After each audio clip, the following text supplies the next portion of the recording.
to Chris Cuthbert and Glenn Sutter, guys. Thank you, Rod. On a night honoring that stellar class of Canadian football's all-time greats, Roughriders and Ticats collide in the Hall of Fame game here at Tim Hortons Field. Head coach Chris Jones made the final call hours ago. It will be Brandon Bridge as the starting quarterback for the Riders tonight. Bridge has just one start in his career. That was versus Saskatchewan as an Alouette. The Riders won that one in overtime. Just the second start for Air Canada. Jeremiah Mazzoli's career record is 6-5. Tonight will be his first start versus the Saskatchewan Roughriders. He's led Hamilton to 2 straight wins, and they are back in the conversation in the playoff conference. Yes, we are jonesing for a battle tonight. There's June Jones, 2-0 as the head man, now looking for his team's first win this year against a Western opponent. Chris Jones looking for a rebound after their 3-game win streak came to an end in the Banjo Bowl. Great night for football here at Tim Hortons Field. Jay Langa is back. The Ticats won the toss, want the football. Tamar Altman is back as well as Krapina kicks it off. We're underway in the Hall of Fame game. And it's Altman off the right side across the 30. And he'll get hauled down around the 35-yard line. Denzel Radford on the tackle as Jeremiah Mazzoli, who has won 3 consecutive starts over 2 years, gets his 3rd straight start of 2017. Yeah, first start, as I mentioned, against Saskatchewan. 5 of his 11 so far this year, over 300 yards passing or in his career. But he is a dual-threat quarterback. As dangerous with his legs as he is with his arm. Ticats had only 195 yards of offense in the first meeting of the year against Saskatchewan. They'll hand it off to the Ticats, number 32. There's C.J. Gable, who comes off a strong game against Ottawa. One of the things that June Jones has changed with the Hamilton Tiger Cats is to involve the run game, and that means C.J. Gable, 11 carries last week against the Ottawa Red Blacks for 74 yards, a season high rushing for Gable. That means the guys up front get a chance to fire off the ball. Lamar Holmes will play at right tackle. He's played all across the board on both sides at tackle. Gets the start tonight on the right side. 3 for Gable, 2nd and 7. They'll hand it off again. They stay on the ground, and Gable is going to get stuffed short of a first down. They had 147 rushing yards against Ottawa last week. Yeah, rushed 18 times. And talked to June Jones yesterday, who said they will script the runs in. He wants that balance in the offense. Of course, that's a change in philosophy from Kent Austin. There's one of the newcomers in the Rough Rider lineup, Marcus Thigpen, former Ticat, back in the Canadian Football League, 50 games in the NFL, couple of seasons with the Ticats. First ever kick return in the CFL was a kick return touchdown. Here's his first punt return as a member of the Rough Riders, up around the 27-yard line, 54-yard punt. And 13 on the return, and it is Brandon Bridge. Kevin Glenn's hand not ready to go, so Bridge, the Mississauga product, gets his first Saskatchewan Roughriders start. Well, that start, his only other start as a Montreal Alouette was against Saskatchewan. That game went to overtime. He played quite well, a couple touchdown throws in that, over 200 yards, and he'll be able to talk to Kevin Glenn on the sideline after every series.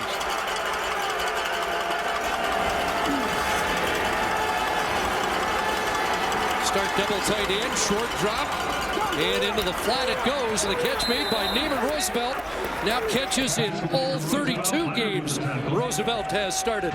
Cameron Marshall still hurt and out of the lineup. It'll be Keenan LaFrance at the tailback spot beside Brandon Bridge up front. Take a look at Brendan Labatt, who will have to pick up a different style of defense than they played in week 3 of the season. Labatt's going to have to make the calls on a defense here in Hamilton. All of a sudden, that's sending a lot of pressure. Peter Diakowski plays his old team for the first time. 2nd and 3, wide side throw, and Bridge can get it there. And Caleb Hawley has the catch. Richard Leonard hanging on, and Hawley has a first down. sending a lot more pressure, playing a lot more zero. That means that they're sending blitz. The guy out front, Gavin Coleman, has been tough to block. 10 quarterback pressures, leads his team. There's the leader in the middle, Larry Dean. They will send the linebacking core on those blitzes, leaving the back end, the secondary, in man-to-man coverage. And Richard Leonard's been their best cover man back there on the corner. He's got 9 knockdowns and 3 picks. Just 22 points against in each of the last 2 games. First down and a handoff with a big hole up the middle. And Keelan LaFrance will run for a first down as the Roughriders move it down into Ticat territory. Last week against Winnipeg, France got his first start, 12 carries, just shy of 50 yards in that one. Did have a touchdown, and little split backs there. 2 Canadians in the backfield, Greg Morris and Keelan LaFrance. Big hole for LaFrance. Roughriders have averaged 91 yards on the ground in their last 4 games. Good-looking opening drive for Brandon Bridge. Throws over the middle, and that one incomplete. Intended for Duron Carter. Richard Leonard on the scene in a hurry. Well, I had a conversation yesterday with June Jones, and I just said, hey, tell me a couple of the guys on defense you've been real impressed with over the last 2 weeks. He came up with Richard Leonard immediately. He said, Richard Leonard, and I'm quoting him now, could play corner on any team, in any league, anywhere. Flag comes down. Looked like Leonard arrived just... Saskatchewan, number 54. 5-yard penalty and remains second down. Peter Diakowski moved early, so they'll move back 5. Looked like Leonard was there a little early, but no challenge on that kind of play this early. No, way too early to use your challenge if you're Chris Jones there. Richard Leonard, the only defensive back for the Ticats who have started all 11. So 2nd and 15. Bridge changes the play call. Pressure coming. Bridge gets it away, and it's up for grabs and incomplete. Should have been intercepted, intended for Naaman Roosevelt, and Emmanuel Davis got a hand on it. Well, the guy that in the last 2 years has 10 picks total, Emmanuel Davis, is a ball hawk back there. This one, Bridge kind of throws up. I mean, he's in trouble trying to escape. And this is the question you have with young quarterbacks and young inexperienced quarterbacks that are having to make the decisions on the fly. Will they throw into coverage? They take the loss. They throw it away. Bridge got away with one there. Lamar Holtman pointing out that Ed Geaney had lined up and was unattended for a short period of time. Bartel looking for the pin, didn't get it deep, and it bounces back towards the Roughriders. Short punt, and there'll be a no yards penalty tacked on to that. Just a 30-yard punt. After a near interception, Adrian Tracy with the pressure, and Bridge threw it up but was fortunate it wasn't intercepted.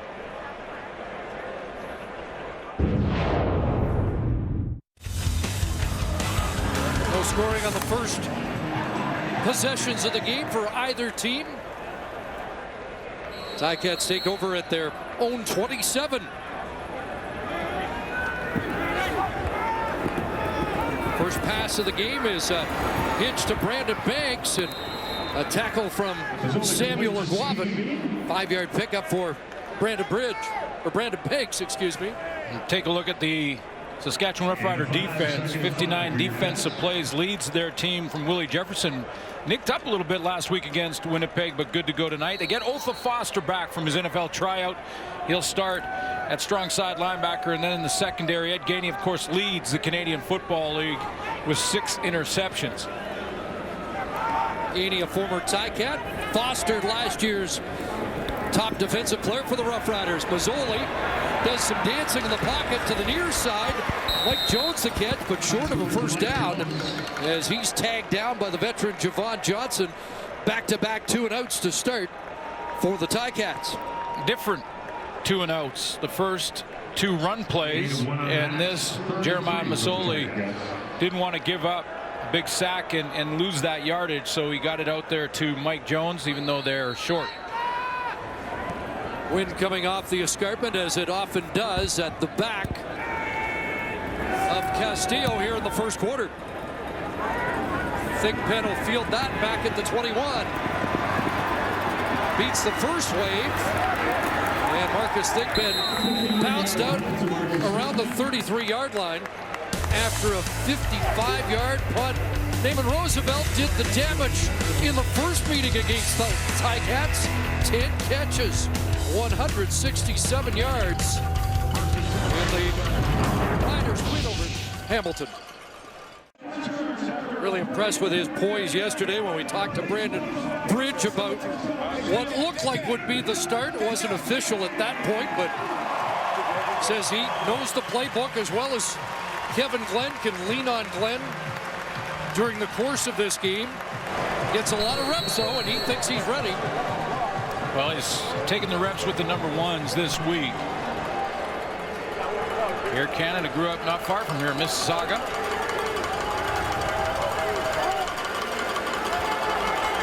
Two for 4 in his first drive. Wants to go to the air. Devon Tolman with pressure. He's going to have to pull that down and run for maybe a couple of yards on the scramble. You know, a guy, Chris, I think that throughout his career in college, both at Elkhorn State and South Alabama, that he's been trying to, throughout his entire football life, prove that a Canadian can play the position, whether it be down south in college football or up here even in the CFL.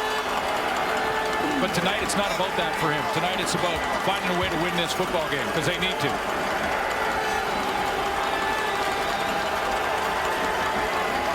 Second and 8, called an audible. 4-man rush, pocket collapses, but he's got Roosevelt over the middle. It would be a first down. There is a flag on the play. Boy, and that's what he can do athletically. Washington with the tackle. That's a great throw over the middle, and that's the danger area for a quarterback. Especially young ones get reluctant. They'll hesitate trying to throw that dig route over the middle, and that's when you get in trouble with it, but not in that throw. Illegal contact on a receiver, Hamilton, number 24. Penalty was declined. Play results, first down. Penalty against Damon Washington. But athletically, Brandon Bridge got a big arm, can make all the throws. He's got to stick with his fundamentals, stepped up there and threw it into that danger area. You see 3-4 Hamilton Tiger Cat defenders around his receiver, but he put it right on him. Roosevelt had 7 second-down conversion catches in the first meeting, 1 there, and now a pass complete to Duron Carter, and he gets pulled down by Danya Namba on the corner for Hamilton. Stephen McAdoo, the offensive coordinator for Saskatchewan, can also lean a little bit on that athleticism with Brandon Bridge. I mean, he can call some quarterback draws where he might not call with Kevin Glenn. He can call and get him out on the edges and throwing from different launch points because of his ability to run with the football as well. 50th catch of the year for Carter, but shaken up on the play, so he gets attention. And Bridge goes to the sidelines to confer, and we'll step aside and be right back. Duron Carter limped to the sidelines under his own power, where they continue to reassess. 6 consecutive games with a touchdown, which matches a Saskatchewan Roughrider club record co-held by Weston Dressler and a guy named Hugh Campbell in a different era. Got to shake that off and get to 7 if he can. Devin Bailey comes in to take his spot. 2nd and 5 from midfield. Quick hitter again, and there's that second down conversion safety valve in Naaman Roosevelt. Key for Brandon Bridge tonight is going to be to maintain that focus. That throw just left his hands, and he immediately went to his headset. Quick out here, and that throw, right after it left his hands, he went to the headset to listen to the next call from the bench. And that focus is going to be necessary. So first down at the Ticat 49. They throw the hitch there and into traffic. Caleb Hawley gets met by Danya Namba. Well, he has been mentored by a Hall of Famer and a future Hall of Famer in his short career. Obviously, my rookie year, I've worked with Kevin Glenn and with AC. And then, you know, AC, like, he broke down defenses very well. He told me how this person's going to look. And with Kevin Glenn, he's actually the same thing, just like how AC was. He breaks it down, and, like, every time I come off the sideline, he's the first person that's there. And that's what I love about Kevin Glenn. Like, he's such a team player. We call him, like, the Godfather. He looks out for all of us. 4 for 4 on the drive. Has looked comfortable so far. That pass, though, incomplete.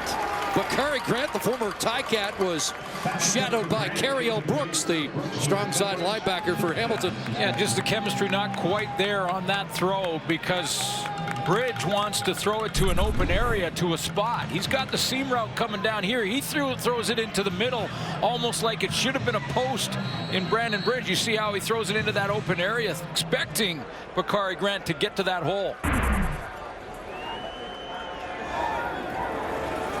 So Altman back.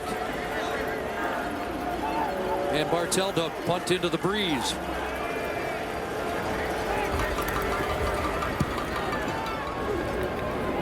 Kick to the sideline, so this one will go out inside the 10. And that is the 6th time this season Bartel's hit the corner. Brian Tauras, a legend in Saskatchewan, 37-year coaching career, 3-time Vanier Cup champion, and Canadian Football Hall of Famer. What a tremendous career with the University of Saskatchewan Huskies, the CIS Coach of the Year in '94, a 3-time Vanier Cup champion. Brian Tauras is standing by with Matthew Shinetti. Absolutely, CC. And you listed some of Coach Tauras' stats going into the commercial break, but I imagine, Coach, and congratulations, that one thing you're most proud of is the number of individuals you sent, not just to the CFL, but the NFL as well. Yeah, no, it's obviously rewarding to see all those kids go on and have great pro careers, and there's some great young men that have done a lot for the CFL. A lot of guys in Saskatchewan as well. In terms of your coaching method and what you think helped some of those athletes get to the pro level, what did you try to instill into your players? Well, I think the big thing was the work ethic. I mean, you got to do it what's necessary. You got to train all year round, and these kids do now. You're seeing Canadian kids coming out of college that are participating in every position now. Used to be offensive linemen and kickers. Now it's everyone. Sorry, Coach, we've got to step over. Thank you very much. You bet. Thank you. Mike Jones with the fumble, and Mike Edom comes up with a football, and the Roughriders are in business. Congratulations to Coach Brian Tauras. He sees turnover deep in Hamilton territory here. Wasn't a huge hit from the inside out. It just pops out of there. Mike Jones loses the handle here. Jeff Hecht.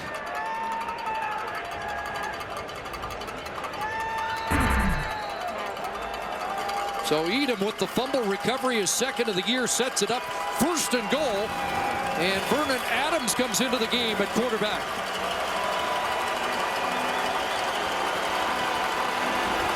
Told that they'd have a special package for him, quarterback option, and Adrian Tracy. Whoa. Oh, it's thrown aside, and they're going to call that a lateral or an incompletion. Looks like it'll be 2nd and goal from the 5. Yeah, not a surprise that we're seeing a little bit of Vernon Adams here, because with Kevin Glenn and the uncertainty around whether or not he would start this game, Brandon Bridge is, of course, the guy who was taking the number 1s, but Vernon Adams is going to have a play package. It appears that the play package is also a red zone package, so Vernon Adams has a great ability to run that option type play, those read zone type plays. Clearly forward and incompletion. It'll be 2nd and goal from the 5. 10 of their last 15 in the red zone. Play action fake. Adams in trouble. Dodges one, but not the 2nd wave. And Simone Lawrence brings him down for a loss. And the hammer comes out for the Ticat defense. Front 7 plays this back-to-back real well by stringing these plays out and being patient. Watch as Vernon Adams tries to take this. Here's that riding the side type look. Now he's got some options, but he's got covered receivers, covered up top, covered out in front of him. Now he's got to try and ad-lib, make it up as he goes along. Capicotti turns him inside to the rest of his friends, but patience on defense, back-to-back downs, wins the day for Hamilton here. Stout defense. Backs up Mike Jones after that bad mistake. Crapina will put it through from short range. A 15-yard field goal gets the Roughriders on the board first. Shot run to the Grey Cup continues tomorrow. It's the Eskimos trying to snap that losing streak against the Argos at BMO. Action begins at 4 o'clock Eastern.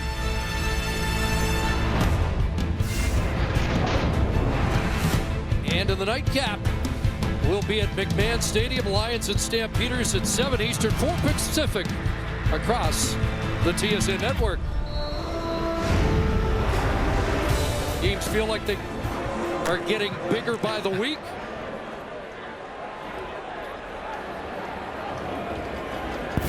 Neither team here can afford to let this get away. Both teams currently in the cellar of their respective divisions. Luke Tasker took a hit, couldn't hang on to the football. Preston Butler unloading on Tasker. A little bit of a zone look here from Saskatchewan defensively, and when you're in a zone, you drop to your area, then play the football where it's thrown. If it's thrown in your area, you come up and make that big hit, separates the ball from the receiver in Tasker. Ticats still looking for their initial first down of the game. 23 first half points. They looked sharp last week against the Red Blacks early on. 3 points in the second half. Nobody home for Mazzoli, in some trouble as AC Leonard applied the heat. And Mazzoli has to throw it away. Riders have an interesting scheme they've been running through the 3 of 4 wins over the last 4 weeks, and they go with the 3 down linemen here, but they'll spy one of them. And that spy is going to be important tonight against Jeremiah Mazzoli. Remember, he ran for over 70 yards. There's the spy. You see the spy right down here. And if Jeremiah Mazzoli decides to run, he's going to flow one way or the other to sort of spy him. Make sure he tries to contain him. 4 consecutive 2-and-outs out of the gate for the Ticats. Here's Thigpen from his 18. Thigpen looked like he had the sideline, finds a seam across midfield, and he'll get driven down from behind. Connor McGuff may have saved a touchdown, so a glimpse of how dangerous that Marcus Thigpen can be. You know, and I was going to say in the first 2 returns, he didn't get the big ones in the first 2, but you could see he still had that first step and the great acceleration, and he shows you it there with a cutback, accelerate past all the angles. First big return, he still got it. Ed Gainey was asked yesterday, what do you think of Thigpen? He went smooth. Like butter. So the Riders start at the Ticat 45. Will be Bridge on the counter inside LaFrance, and Larry Dean steps up and brings him down at the line of scrimmage. Yeah, that's 2 pretty good guys to get coaching from, in Kevin Glenn and Anthony Calvillo when he was in Montreal. Of course, Anthony Calvillo, also a member of this year's Canadian Hall of Fame and Canadian Football Hall of Fame. Almost 80,000 yards passing for AC. He had to hustle back because there's some things going on in Montreal he's got to take care of. Really? But yeah, just a little bit. Our congratulations to AC. I believe the first ever member of the Las Vegas Posse. Oh, I remember that. To be enshrined in the Canadian Football Hall of Fame. Pressure on Bridge, and he's dropped back at midfield. And the ball came loose, and it's Ticat football. Simone Lawrence comes up with it, and Hamilton takes it back.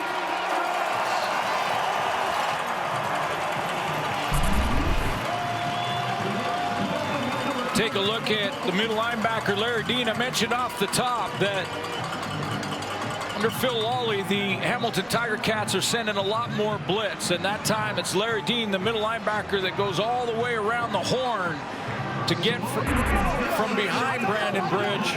He creates the problems along with Simone Lawrence. They're going to send pressure, put their back end, their secondary in more man-to-man situations, especially against a young quarterback, inexperienced quarterback. So big takeaway.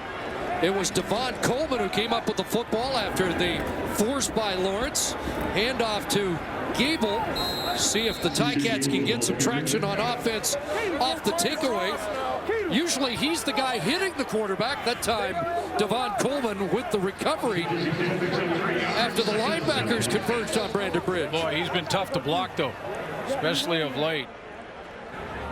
And all of a sudden, Brandon Bridge has got a little attention, a little medical attention to that right hand.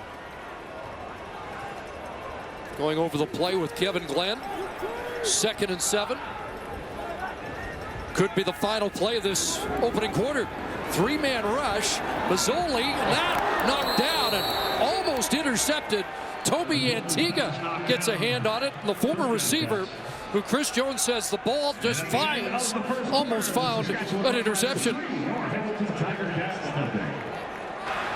So that's the final play of the opening quarter. When we come back, we'll salute Superman, 6-time All-CFLer, and the leading receiver yardage-wise in Canadian Football League history, G. Simon. Shoe-in Hall of Famer, the outstanding player 2006. Look at that number, 16,352.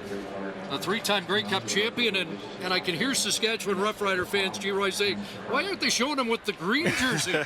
But congratulations to a well-deserved Canadian Football Hall of Famer. Thank you. What did it feel like when you got the jacket and put it on for the first time? It felt amazing. It felt amazing. I felt like I was in football royalty, and it felt good to be welcome to the club. I have to ask you though, really off the top, you started in Winnipeg. Milt Stegall was in Winnipeg. Did he help you at all in any way? Yeah, you know, Milt was a great example of how you should be a professional athlete as well as a receiver. He was so successful over his careers on and off the field. He was a great guy, great mentor. It's amazing you put those numbers up without a guy like Anthony Calvillo throwing you the football. That would have helped your numbers, but you, in all seriousness, had some tremendous quarterbacks that did find you. Yeah, those guys. I played with a bunch of great quarterbacks. You know, obviously Travis Lulay, Dave Dickinson, Jarius Jackson, who's coaching here tonight, Casey Prentice. A lot of very good players and guys who really helped me out. Talk about the transition from getting up here to realizing you could really make an impact here. Well, you know, you got to learn the game. A lot of guys come up, they don't know a lot about the CFL, and then you got to really figure out the game, figure out what makes you tick up here, and then you got to stay healthy. There's a lot of variables, but I was lucky to be around some very good people. Darian Durant still today gives you a lot of credit for teaching that team how to be professional in 2013. Tell us the quick story after this play about you calling for your touchdown throw. Look at that dart in for Rob Bagg. A lot of heat on that from Brandon Bridge. Well, I was trying all week to make sure George Cortez called at least one play. Well, you showed the leadership in that year. Who are the guys that helped lead you early on? Obviously, Milt was a big part of my career. Robert Gordon was great. Kahari Jones was a big part. He played a big part in Winnipeg. And then, you know, guys like Damon Allen was great. So I've had a lot of great quarterbacks, played with a lot of successful guys that really were true pros. You also mentioned G-Roy, and I have to tell you, watching your speech last night, outstanding. Watching it live, I have to hand in my man card to somebody because I was an emotional mess watching it. I know Tracy would be proud of you, and you talked a lot about your family. Yeah, you know, my family's been with me every step of the way, especially through this. My mom's been up for about 3 months, and she's been, you know, like I said, she should be the one that should be getting the black jacket because she's a true Hall of Famer. Pass complete to Bakari Grant, and the Roughriders are back in the green zone. Take a look at the former Ticat with another big catch against his old team. Well, he just comes off that last series where Brandon Bridge had the fumble on that sack with the blitz from Larry Dean. He comes back, and it's not the issues or the challenges that you face in a game or maybe in life, but how you bounce back from them. And there's Brandon Bridge bouncing back from that last fumble with a good drive here and a good throw there. I want to ask G-Roy about the next phase of his Hall of Fame career, but let's take a look at Bridge looking in zone, and that pass is caught by Yanamba, but he was out of bounds past the back line, incomplete. Now all of a sudden you've gone from a Hall of Fame playing career to trying to find talent. And how's that transition gone? It's been good. It's really busy. There's a lot of players out there. You got to weed through a lot of them, but it's been a great transition, especially being around Wally and Neil McAvoy. Two great guys have been doing it for a long time. You think you'll be doing it for a long time? I think so. I think this is my calling, staying in football, trying to help the team win. Well, that's awesome. 2nd and 10. Bridge to the sidelines, incomplete. And a flag comes down. Caleb Hawley, the intended target. The penalty flag is in the end zone and likely against Hamilton. Damon Washington. Contact on a receiver, Hamilton, number 24. It's a 10-yard penalty, and we will be first down. It is Washington flagged for the 2nd time here in the first half. Talking to the back judge all game long so far tonight. That's his 2nd call against Damon Washington. Give us a quick appraisal of what you've seen from Brandon Bridge. Brandon Bridge, he's a big arm quarterback. He's very athletic. He's young, so he's going to make some mistakes. And the more man coverage that Hamilton keeps playing, he's going to light him up. And no question on the call there, G-Roy, on the illegal contact on that dig route.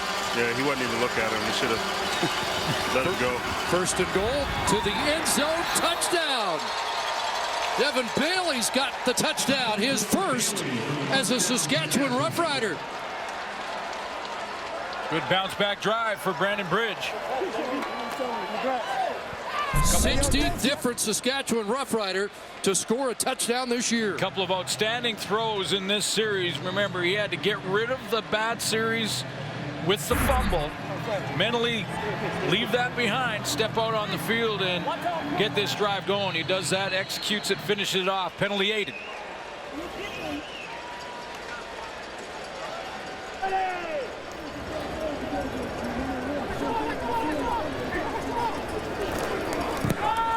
Rapinoe adds the extra point. He's 32 for 32 in the convert department.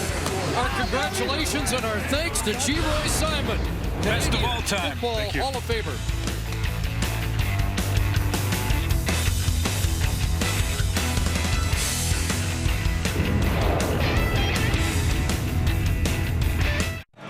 Join us at the half of the GMC Professional Grade Playbook tonight. Henry Burrison taking advantage of linebackers in pass coverage. Although a lot of the linebackers in this league, Enoch Mwama's playing great last couple of games, but a lot of the linebackers can cover. Enoch shaking his head like, what's Hank talking about? Boy, Brandon Bridge looked good in that drive. 4 for 5, 64 yards. 6-play, 75-yard drive. Turn and run! Here's Jay Langum on the return out beyond the 25, and oh, does he get popped? That's Jeff Knox signaling his return to the Canadian Football League. Helmet came off, but Jeff Knox, who made his first mark as a Saskatchewan Roughrider with 17 special teams tackles in 2015. Yeah, get 2 linebackers back. Chris Jones gets Jeff Knox Jr. He'll play on the teams tonight. Doesn't know the defense quite as well as Otha Foster knows Chris Jones' scheme. So Foster was able to just join the starting lineup immediately. But Jeff Knox Jr. making his mark on the special teams. 1 week of signing, they get the top defensive player on the Roughriders from each of the past 2 years in Foster and Knox. Ticats still without a first down, 22 net yards so far. Gable out of the backfield, makes a Guavin miss, makes another miss, and good individual effort by C.J. Gable for the initial first down of the night for Hamilton.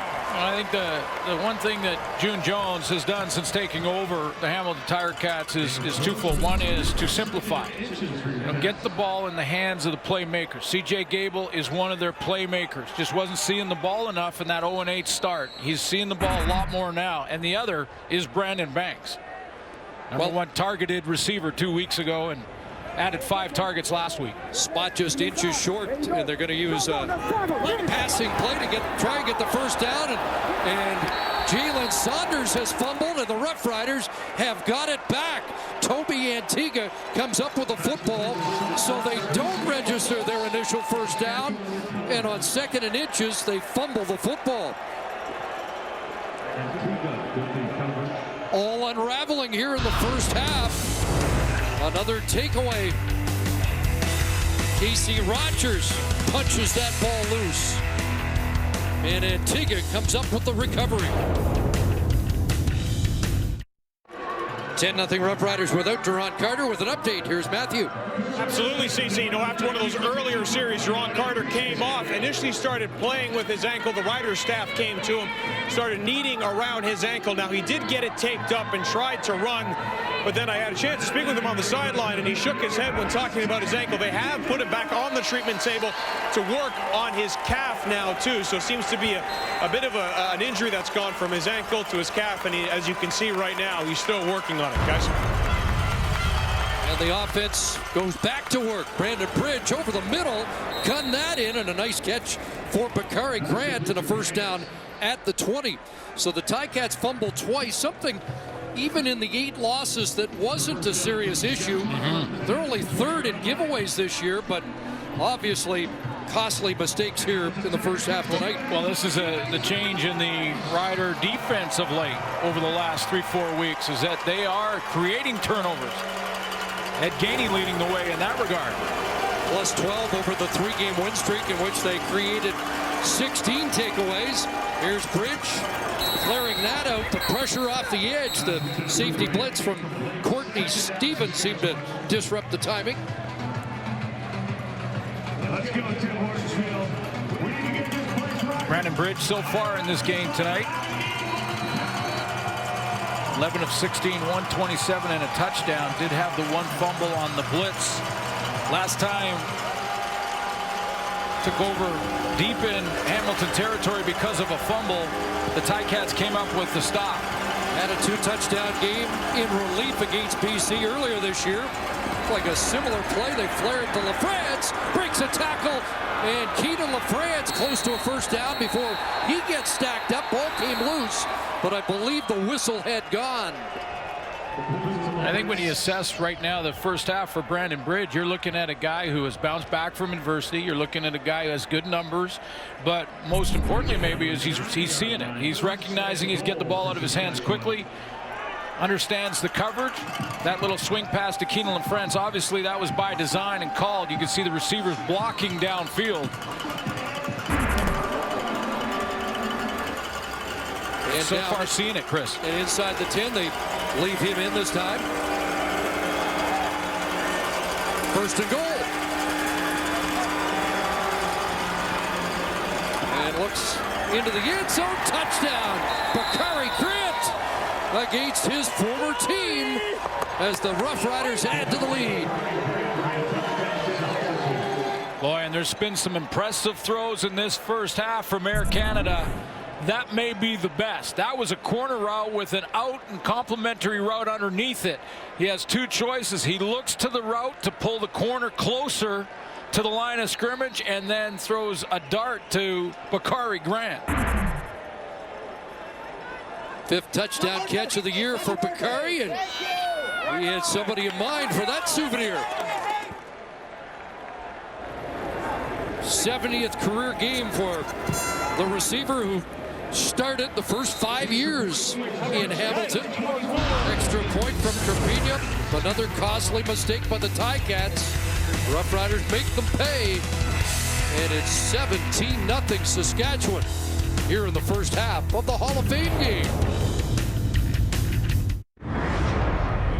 Take a look at Brandon Bridge. Look to Rob Bagg, who's got the out route here, and open up the corner. There's the look right there. He's looking at Rob Bagg, but he's going to throw it deep in the corner route to Bakari Grant. Now take a look. He gets that little corner, the corner to step up just a second, just a couple of steps forward right here. Here's the out, here's the corner, and Richard Leonard just step up right there on Rob Bagg because of that look.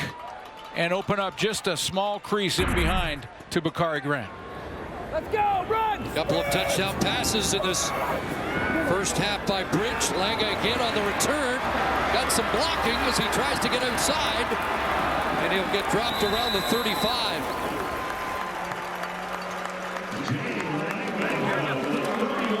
Shout out to Corey Girl, KJ, I love y'all. League leading 26 touchdown passes for Saskatchewan this season. One of the reasons I wanted to bring that up is Anthony Calvillo, quarterbacks like that in their prime, when they were veterans, look off corners to the out route like Brandon Bridge did with Rob Bagg. I mean, that's something a veteran does. So Brandon Bridge is seeing it to take it to a next level. Look off the corner and throw the corner in behind him. Does Mazzoli have any response? Mike Jones can't hang on. Been a tough first half for Jones. A fumble, now a drop. And still no first downs for Hamilton. 26 yards of offense. Yeah, Mike Jones fighting it right now in this first half. Had the fumble deep in his own end. His defense bailed him out there. Felix Fobar Lucier injured and out of the lineup tonight. Party. Second and 10. Time. Open man. And a catch made by Saunders. Holds on. And a first down. Enoch Mwamba with the tackle, but with 7:20 to go here in the first half, the initial first down. Jalen Saunders going to run the deep out. Need time to do it. It's kind of a bang route where you fake like you're coming into the dig into the middle and then push to the sideline. Jeremiah Mazzoli had time to get that ball out there. First down. Saunders, the top Ticat receiver, 20th in the league. Roughriders have 3 in the top 12. First down, tried the screen, but that's disrupted. Did Willie Jefferson get his hand on that screen pass? Looked like it just rushed off the edge. He's got such a huge wingspan. 6'6", 240. 20 quarterback pressures for Willie Jefferson. That's number 2 in the league. Only Odell Willis with more. But he gets in that throwing lane as well, and it's awful tough to throw around him. Those fangs are scary too. Second and 10. Stands in underneath. Tasker the catch. And a second Hamilton first down to the Rough Rider 40. Well, Jeremiah Mazzoli has to throw this low and away. You get a good look at it here just from behind Jeremiah Mazzoli. This is what he sees on the read. He sees linebackers drop off into zone drops, and now he knows that Tasker will recognize it and sit down. He won't run through that drop into the linebacker on the other side. He's going to sit down in between the two of them, and he delivers a strike. As the coach said yesterday, Tasker's a guy that just does everything right. Now it's Giebel off the left side and powers his way down to the 36 for 4-5. Boy, did Hamilton absolutely need a drive, or this one started to think the wheels were starting to come off. No, Mazzoli told us yesterday there were a lot of things to clean up, especially in that second half against Ottawa, despite the win. And they've had trouble getting on track here tonight, trying to keep this drive alive. Second and 6. Over the middle, caught. Saunders, Jalen Saunders, touchdown.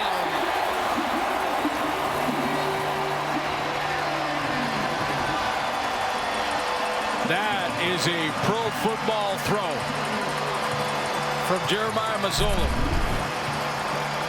He's dual threat. They absolutely had to have the drive, but he gets it over Enoch Mwamba's hand by about 6 inches, drops it to his receiver, Jalen Saunders. Anticipates where Saunders is going to end up and hits him in stride over the linebacker. Big time throw from Jeremiah Mazzoli. Third touchdown catch of the year for the Oklahoma product. Castillo adds the convert. 6 plays, 75 yards. More yards on that drive than in the rest of the first half combined as the Ticats finally get going. Little change motion to get Jalen Saunders just a little bit of a different look. One receiver going this way, and then Saunders right here will go over the middle. But watch how small the window is that Jeremiah Mazzoli has to not only lead Saunders into that hash mark, but also get it over the outstretched hands here of Enoch Mwamba. I mean, that is a big-time throw over the middle in traffic. Now Saunders has the edge and the corner, and he sprints to the cone. Ticats needed that drive.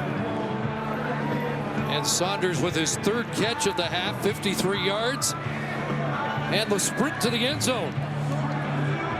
Talked to June Jones about Mazzoli and his quarterback, and I said, what stands out more than anything in the last 2 games? He said, his calm, cool demeanor is huge when things aren't going well. Just he gets back in there, he regroups, he gets that tablet, takes a look. He said, and it's the same, transfers it from the practice field to the game field. Greg Morris on the return, and he's met around the 35 and wrestled down. First down of that series for Hamilton was in that drive. That will cause a lot of people to unravel a little bit. But Jones mentioned to me yesterday that solely just, you know, he's played on the big stages. And this is an Oregon Duck that played in bowl games. I mean, both personalities are quite alike, aren't they? Absolutely.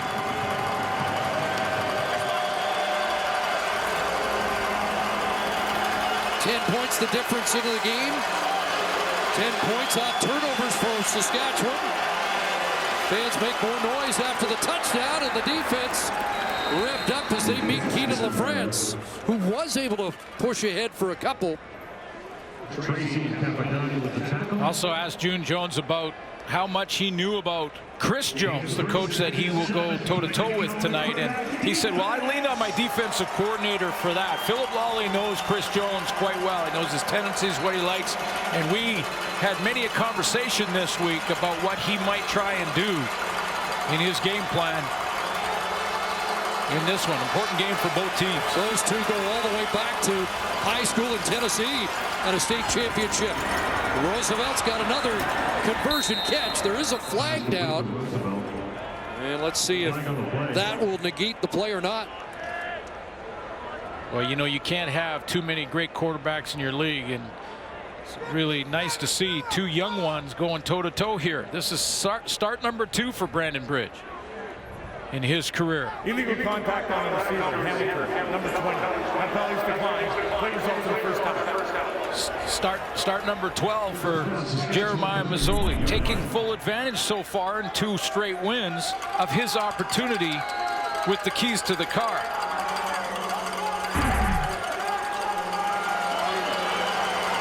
First down up at the 52. LaFrance again finds a crease and steps over midfield before Lawrence and Larry Dean combine.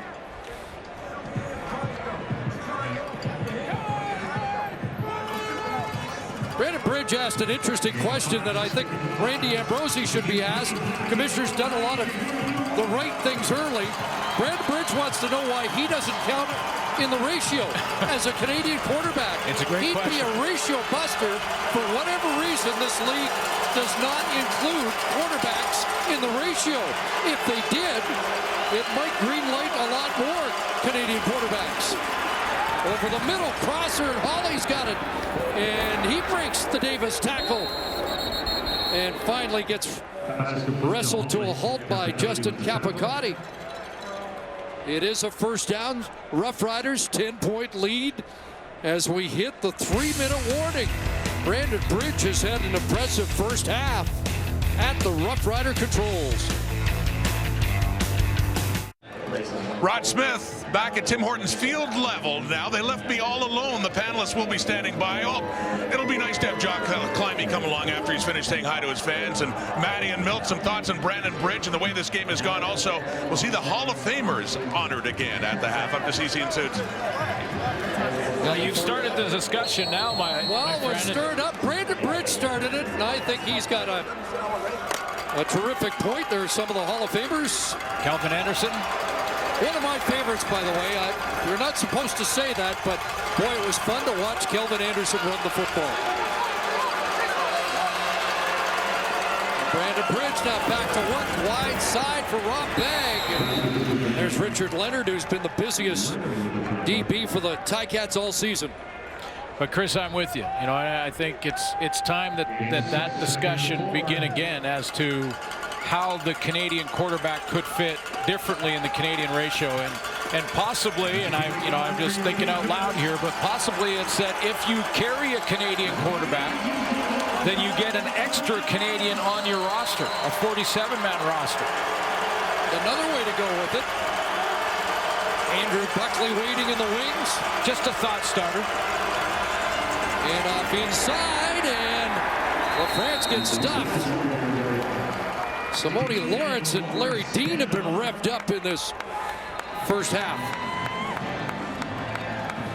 I know the discussion on not having a special place for a Canadian, like in other words a designated Canadian quarterback spot on the roster. I'm not sure that's the answer, because there just isn't enough for every team to have that spot filled. Brendan Labatt shaken up. This isn't good, playing in his 150th career game here tonight. Well, and this was an area that the team had improved in such a big way. That offensive line, when they brought Bruce Campbell in at tackle, moved Derek Dennis over to guard and Brendan Labatt to center. 4 of the 5 starters on the offensive line, although not at the same position, have started in every game. Labatt and Derek Dennis shifting right after the injury to Dan Clark at center. Now Dariusz Bladek will check into the game, and we'll see if he takes the center responsibilities.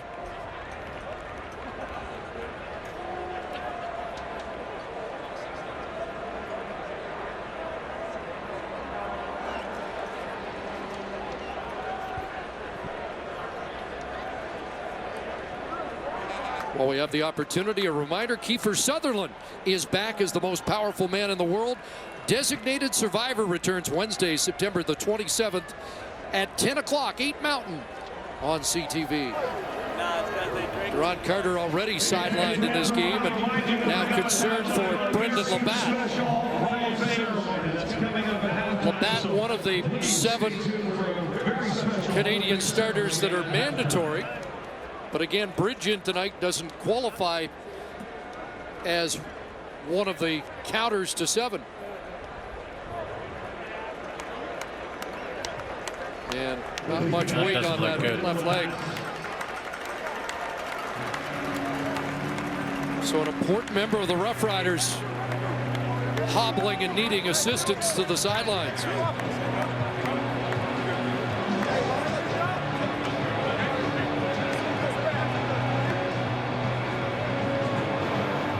It is 3rd down, so the punt or the field goal team has come on for Saskatchewan.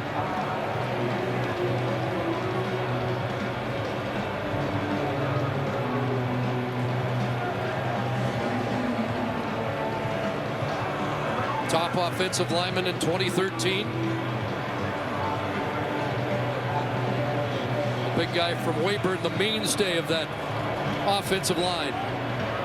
Chris Jones will have a chance at halftime, just 2 minutes away, to regroup up front, take some practice snaps even in the locker room, and make sure Brendan Labatt works with the replacement to make sure that he understands what Hamilton has done in this first half defensively. Rapinoe did not attempt a field goal in the Banjo Bowl.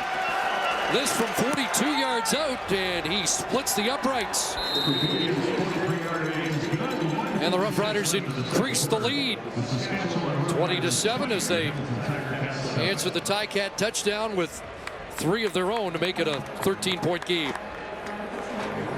Well, lots of time for Jeremiah Masoli here to put together another drive, try and answer that field goal at the very least. Haven't seen him run in this game tonight like he did last week. June Jones talked about cold run plays last week in the game against Ottawa. He rushed for 73 yards on 7 carries last week, and most of it was called by the coach. 88 yards passing after that touchdown scoring drive, and now Gable with a hurdle up to the 44-yard line. Yeah, I asked June Jones about the zone read play, or as Mark Trestman calls it, the ride and decide play. And I said, you got a guy at quarterback right now, Jeremiah Masoli, that can run that very well. He actually said to me, you know, I like to call plays where we take the decision out of his hands sometimes because I want him to run the ball. Second and short. Remember, they threw on that earlier and lost the football. Looks like Masoli's got the first down. Yeah, and you know, he said sometimes it's great to call that play, and we do have it in our playbook, and give the quarterback the option. But if he's always pulling the ball and looking to throw, then it takes the balance away from the offense. So sometimes he's going to call a quarterback run to Jeremiah Masoli and say, you can do it out of the zone read look, but you've got to run the football. We want to see you run it. First down at the 46, just over a minute to go. Masoli stands in, takes a shot, Brandon Banks, and it's tipped away, incomplete. Great recovery by the leading interceptor in the Canadian Football League, Ed Geaney, when it looked like Speedy B had a step. Well, Ed Gainey's playing the deep outside third here. He's going to work off his corner, Casey Rogers. Rogers is just in a trail position because he knows he's got help over the top in Ed Gainey. I can't believe he dropped that with his 6 interceptions, 4 in 1 game. He hasn't dropped many of those this year. He hasn't. Second and 10. Riders show blitz. Masoli on a roll, throws, and he's got Banks this time. Great accuracy on the pass as Banks cuts inside Casey Rogers for a first down and stops the clock. Good throw on the run here, because he didn't have a lot of room to get it in there. And Casey Rogers again playing that trail. He's got Ed Gainey again helping him over the top so he can play hard on that inside, but ball thrown right where only Banks had a shot at it. Back into Rider territory. Saskatchewan 53. First and 10. 3-man rush. They got pressure, and Gable can't bring it down.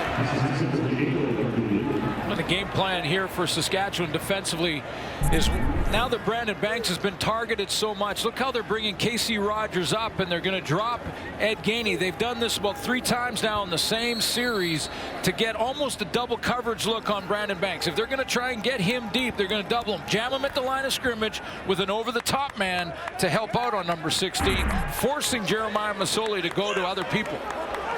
DeMar Altman checks in. Second and 10. And they draw the Roughriders offside. Well, that opens up the playbook a little bit. It'll be 2nd and 5. So then Hamilton fans saying, okay, Saskatchewan, number 7, 5-yard penalty. Remains 2nd down. If Casey Rogers and Ed Gainey are going to almost double team Brandon Banks into the boundaries, so how do you beat that? Well, you can send another receiver from the far side of the field even on a crossing route that ends up in the zone that Casey Rogers and Ed Gainey just left because they were running with Banks. Someone else has got to step up. Maybe it's Jalen Saunders. 2nd and 5, 4 receivers wide side. Masoli brings it down, has the first down, and Jeremiah Masoli into field goal range at the Rough Rider 33. First run of the game. It's a 15-yard pickup. That's one of those called plays. And this is what we're talking about. This is one of the June Jones called plays. This is not Jeremiah Masoli taking a look. This is a quick step by the O-line. Then they fire off because they know Masoli's not throwing this. He's running that quarterback draw straight down the middle. You can tell by the O-lineman. They set and then go block downfield. Did have to sneak, but a 15-yard run, and now it's Gable getting bounced out of bounds at around the line of scrimmage.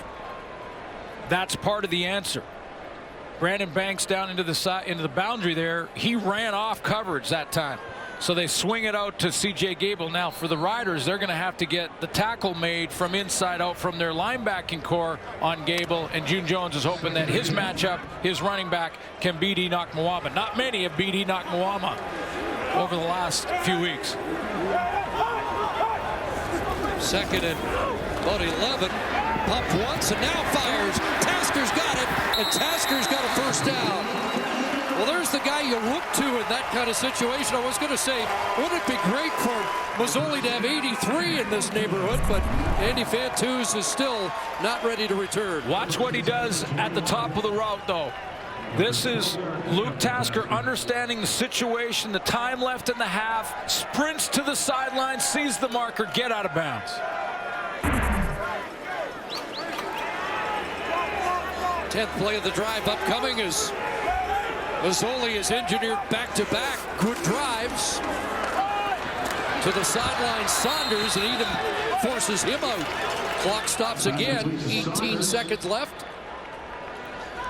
With 18 seconds, you've got 3, possibly 4 if it's a quick hitter and out of bounds here.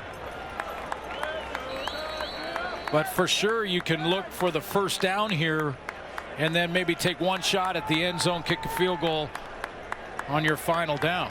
Ticats 7 of their last 7 second down conversions on these last 2 drives. Can they keep it going? Can they cap it? Mazzoli's in trouble. And he throws complete. Tasker, the catch at the, well, around the 12-yard line. Looks like he's just short. And June Jones has a decision. Well, sometimes you call runs, sometimes you make it up as you go along. This was number 2 in that list. And here's Mazzoli, gets spun right around.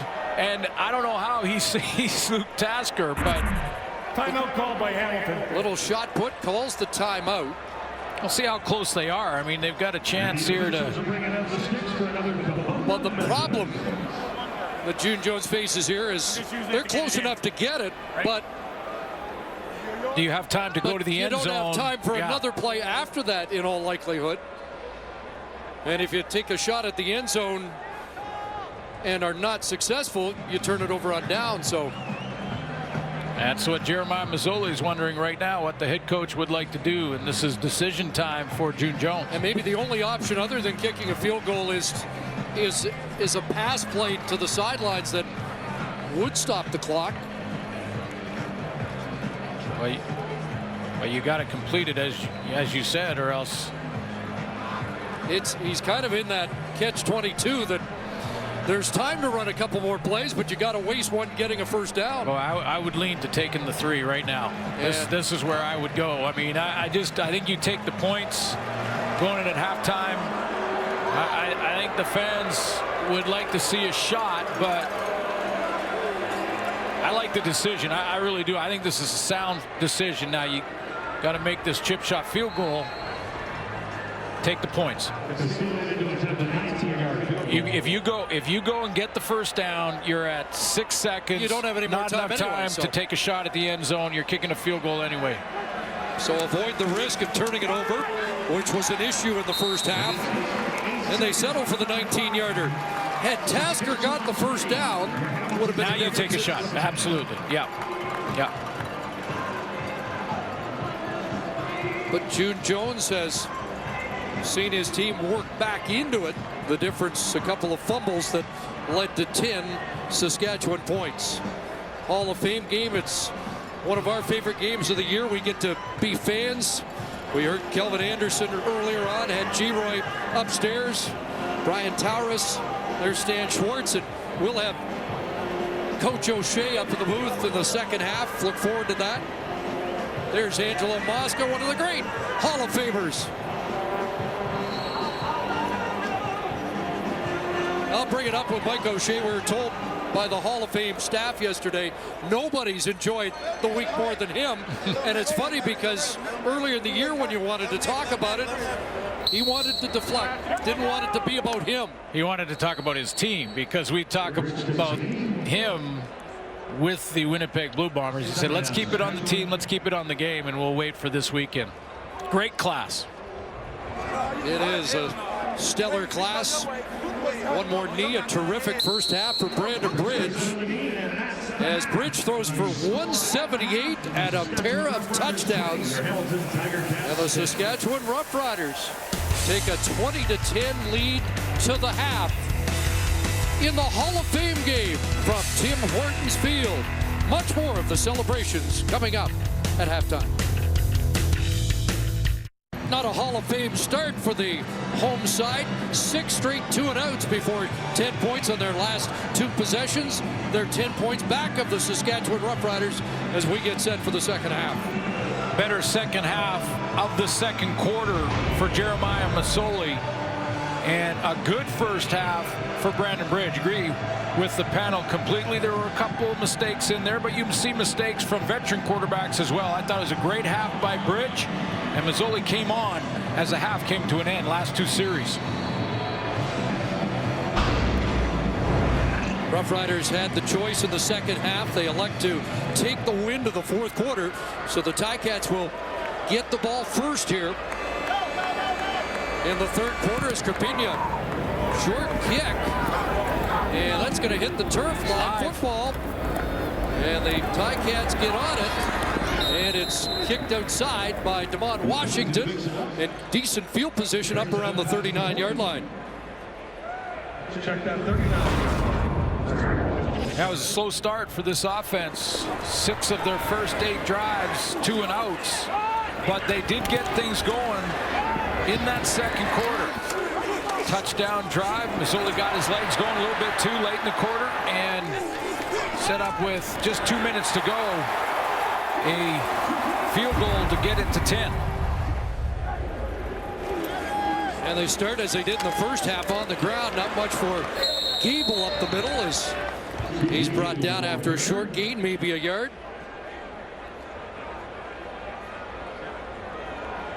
Ten points off the turnovers for Saskatchewan. They got the turnovers. They turned them into points.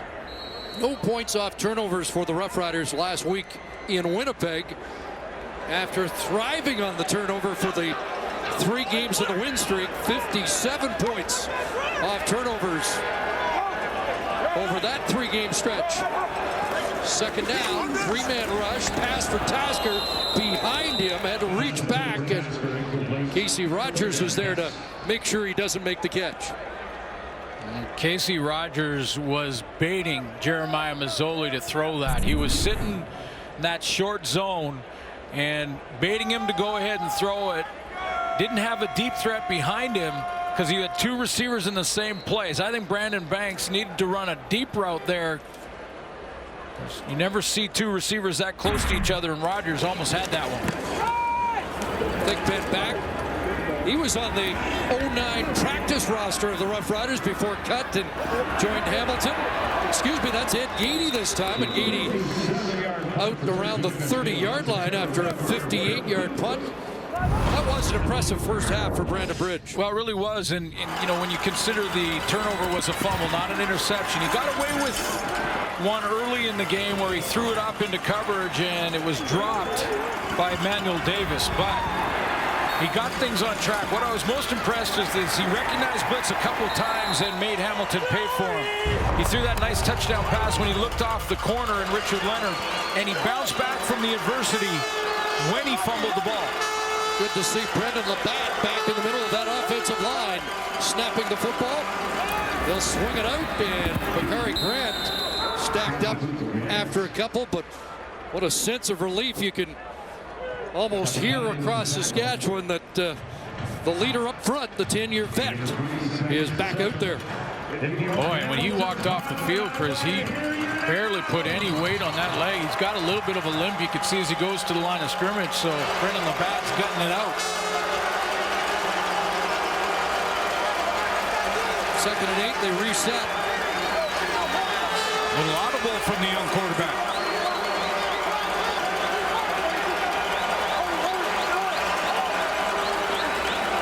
And here comes the pressure. Bridge is going to get dropped. They have got back to the line of scrimmage, but Larry Dean, who's had an active night, the middle linebacker, stepped up to make sure Bridge wasn't going anywhere.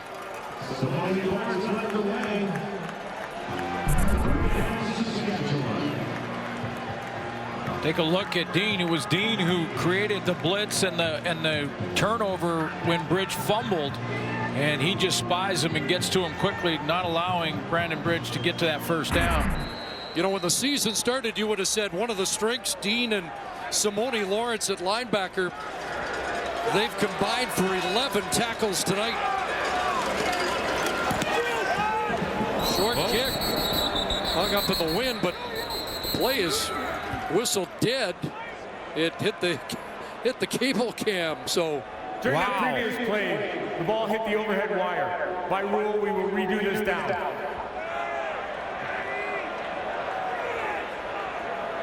Well, so first that's of all, the first time I think we've seen that, and it is. Yeah, it's a rule in the book. It's the rules to redo. That's the look from it, and it is cool.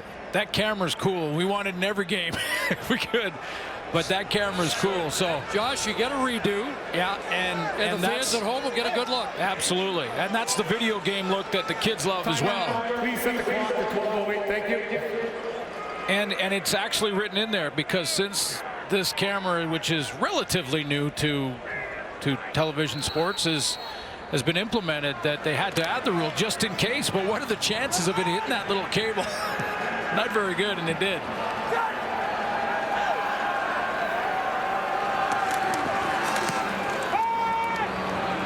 Good boot into the wind. Fielded at the 35. Altman's got something on the return. Got slowed up there and caught from behind by Denzel Radford, but the Ticats will start deep in Saskatchewan territory after a 37-yard return by DeMar Altman. That's the first big play punt return of the season for the Hamilton Ticats. 5 Pacific on TSN2. Ever wonder what they talk about? There's some good stuff down there. Here's a handoff inside for Gable. And down to the 35.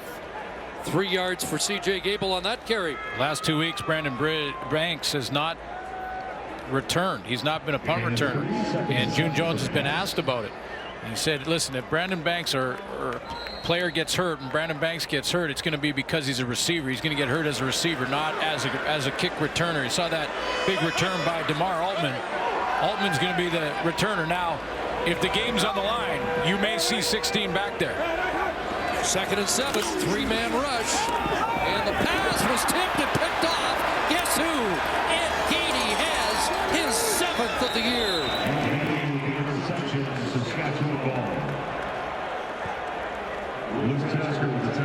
Willie Jefferson. Jefferson with the tip. And Ed Gainey comes up with another. 3rd takeaway of the game for the Roughriders. Chris Jones mixing things up defensively. That's Ed Gainey. Now, Jeremiah Masoli has seen Ed Gainey deep when he's seen this type of defense into the boundary. What does Ed Gainey do this time? He doesn't go deep. He sits on that numbers right there. And now they bring Jeff Hecht over deep to help out. The throw for Mazzoli is this one. He tries to force it in against 3 defenders with Ed Gainey underneath. And that's a problem whether it's tipped or not. Last Rough Rider to lead the league in interception. Shane Patrick in 2010. Gainey has the lead with 7 inside LaFrance. And good gain on 1st down. And he pushes ahead across the 50. That is a 1st down out of that heavy formation of the Rough Riders. 3rd in the CFL, and a lot of those forced turnovers have come in the last 3-4 weeks for Chris Jones. It's the Chris Jones defense we're used to seeing, even when he was back as a defensive coordinator in the league before becoming a head coach. Ed Gainey has led the way, but that was an example, Chris, of the same defense with different personnel doing different things. And it confused Mazzoli.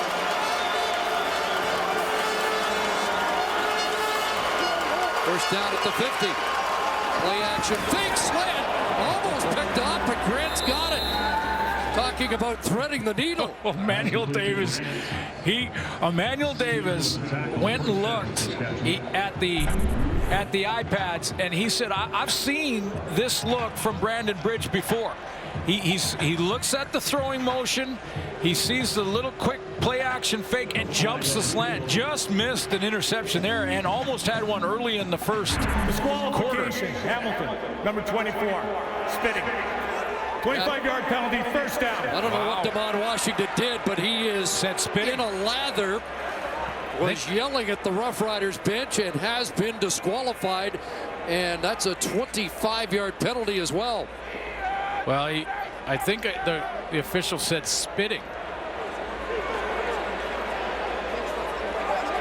Already a thin secondary, and they can't afford that.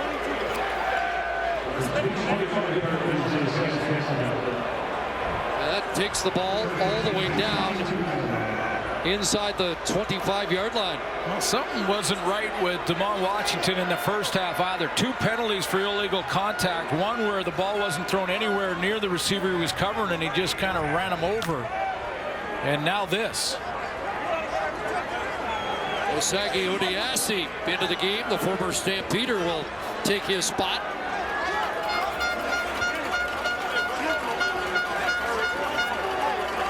But that flipped the field in a hurry. Riders going into their big set. That was away from the play, after the play. Crew looking for what might have happened. First down for Bridge. Has some time. Open man. It's Roosevelt. Touchdown. Just like that, the Riders make the Ticats pay. 25 penalty yards, a disqualification to a halfback, a starting halfback, and 1 throw. And it's touchdown Saskatchewan. And it's a great throw. Deep out to Naaman Roosevelt. 5 minutes, come on, baby. Making Hamilton pay for a lack of discipline. Third touchdown pass of the night for Brandon Bridge. Roosevelt's got his 7th touchdown of the year.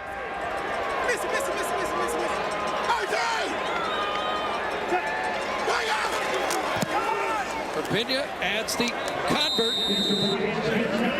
as the Roughriders extend the lead 17 points off turnovers on the night.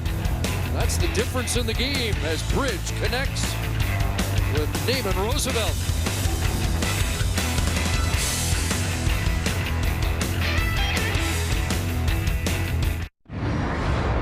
7th touchdown for Naaman Roosevelt. He's got the out route right here. The replacement for DeMond Washington is here. So it's not his man, but it forces Emmanuel Davis to play inside halfback and not the short side halfback. He gets in the open field, a quick out route from Naaman Roosevelt. Touchdown, making Hamilton pay for a monster mistake by DeMond Washington.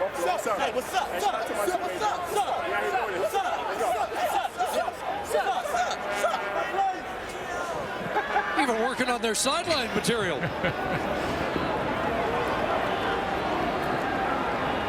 Here's Altman with a flag down, trying to get to the outside. And is dropped at the 27. Another flag comes down on the play. So back to a 17-point deficit for Mazzoli to work out of. Well, dealing with the mistake from DeMond Washington will be an in-week process for June Jones. Right now, he wants his and hopes his team will regroup here.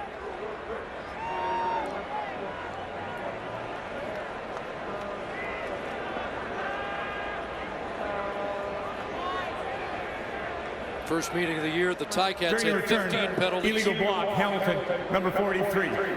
Also, illegal block, Hamilton, number 94. That penalty declined. The first one's enforced. First down. Rookie Tristan Dufflin called on the penalty, and the brain trust of the Tiger Cats can't be happy with the latest development in what has been a disappointing season.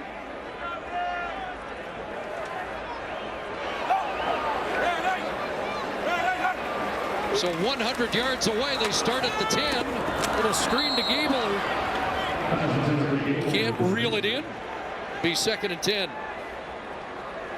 Last week, Gable 14 touches, 102 yards against Ottawa, but hasn't been able to get on track so far here tonight. 6 carries, 17 yards. And he's made 3 catches for 18. This is one of those moments. Big play right here. First down would be a big play, but I hear you, and that'll help. They try AC Leonard offside to make it 2nd and 5. Yeah, it gives Hamilton a chance, a better chance. Number 99, 5-yard penalty, remains 2nd down. At 2nd and medium. Big play here still, because it would force June Jones to have to kick it from basically his own end zone and give the Riders back the football. They get the 2 and out here. And with the lead and what just transpired with the Washington mistake, Saskatchewan can put a stranglehold on this game with good field position and another score right out of the gate here. Big play right now. 2nd and 5, 4-man rush, and Tasker got a hand on it, but unable to make the catch. And the punt team has to come on.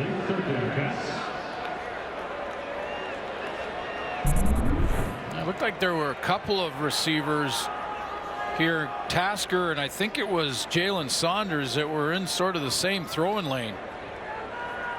That one right through the hands. Not sure if it was touched by a defender in front of him. It might have just redirected it slightly.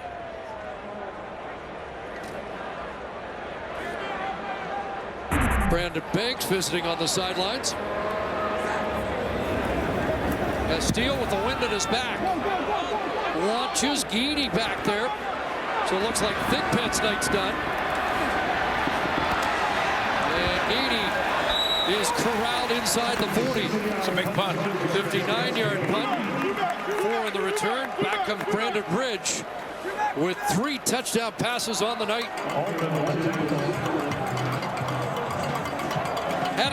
Had a couple against BC, and it was the first time a Canadian quarterback had thrown 2 in a game since Bob Torrance back in '93. Well, he's got 3 here tonight. And it's been a high percentage night as well. And almost 80% completion percentage without Deron Carter. Right, one of his top weapons.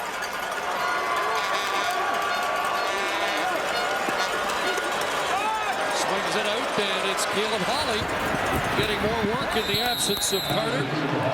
Flag down on the play.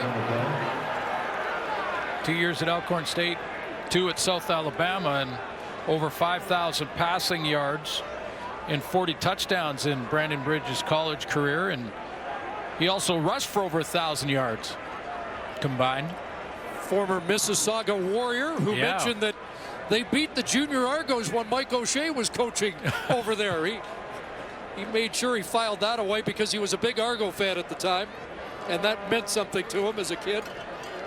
Well, he's running the offense. He's running it well. He's recognizes coverage. He's getting the ball out of his hands and getting it into the playmaker's hands. And this is going to open up the discussion, not about this year, but that maybe they do have the quarterback of the future in Saskatchewan.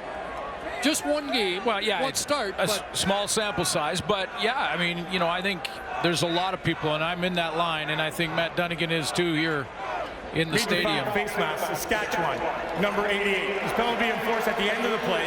Back 15 yards, 2nd down. Starting to see this a little bit more. The offensive player getting called for the face mask. Hawley draws the flag here.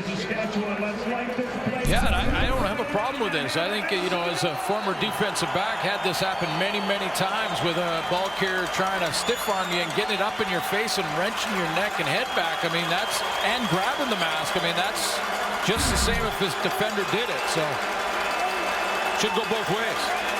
But 2nd and 18, fake one way, and he's going to throw it away. Didn't like what he saw. Didn't want to make a mistake. But that's a win for the Ticat defense. The punt by Castillo, and then they pushed the Roughriders back to salvage the field position bind they were in. Yeah, they got the big punt. The penalty helps with the 2 and out, and now they'll improve the field position in a big way and a chance to maybe climb back or at least start clawing back into this one. But the Roughriders with a big touchdown against the wind here in this third quarter.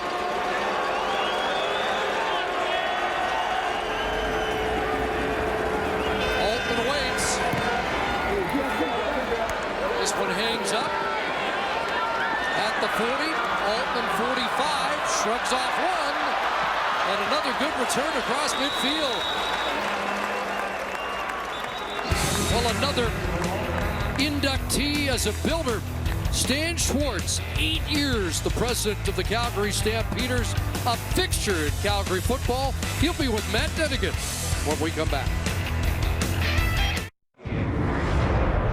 Well, he first joined the Calgary Stampeders in 1976. A couple of Grey Cups, the Hugh Campbell Leadership Award, and now the Canadian Football Hall of Fame. And he's standing by with Matthew Shinetti. Yes, CC, alongside Stan Schwartz. Congratulations, Mr. Schwartz, first off on your induction. And I was speaking to you before we came on air. What, of all the accomplishments you've had, what stands out the most on a weekend like this? Well, I would think any time you have an opportunity to win a Grey Cup, that's probably the ultimate experience in our game. And being with the Stampeders and winning 5, I would think would be the ultimate. But going into the Hall of Fame, an experience that's you never realize that until it happens, and you certainly appreciate it and accept it. You're still involved with the Stampeders, so I have to ask you, with the debate going on about the Western supremacy, what's your take on it? Why has the West over the last few years been so good? Well, first of all, I did retire in January this year, so I'm no longer with the club, but I do help them out occasionally. As far as the supremacy in the East, I'm not sure what the answer is. My ideal situation for the CFL would be for each team go 9-9, win their 9 at home, lose a 9 on the road, and let the league figure out who's first, second, and third. Thank you very much, Mr. Schwartz. Congratulations again. Thank you. Congratulations again to Stan Schwartz. Yeah, absolutely. Every team go 9-9 at home. Denzel Radford into the game. Mike Edom shaken up. Penalty on the play. Backed up the Ticats, but they get a big play, and now in trouble. Mazzoli has to throw it away. A 31-yard completion by Mazzoli, though. Getting the ball back into Saskatchewan territory. That was a good throw to Jalen Saunders on the corner rope, but Mike Edom going to the sideline now changes it and makes this Saskatchewan defense become a lot more vanilla. I mean, they're going to have to play just sort of base coverages back there. Been interesting to watch Chris Jones tonight deploy 2 Canadian safeties at the same time, and Radford takes the spot of Edom. Jeff Heck stays out there. Radford's way back. We're talking 20 yards deep. Pressure comes. They swing it out. Gable. Aguavin is there, and he had help to stop Gable short of the first down. Also, Casey Rogers on the tackle. So at the 43, wind at the back of Castillo. Do they send the field goal unit on here? And it looks like they will. Maybe as far as a 51-yarder. Gainey back, getting instructions on what to do if Castillo misses. His long on the season, 57. Just to get it back to a 2-score margin. Puts it up and good. Now Castillo was 4 for 4 last week in a win, and he connects here to get the Ticats a little closer.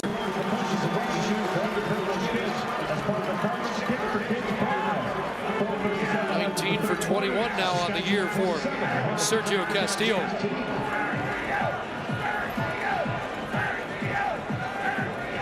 Get in the action this football season with CFL Fantasy.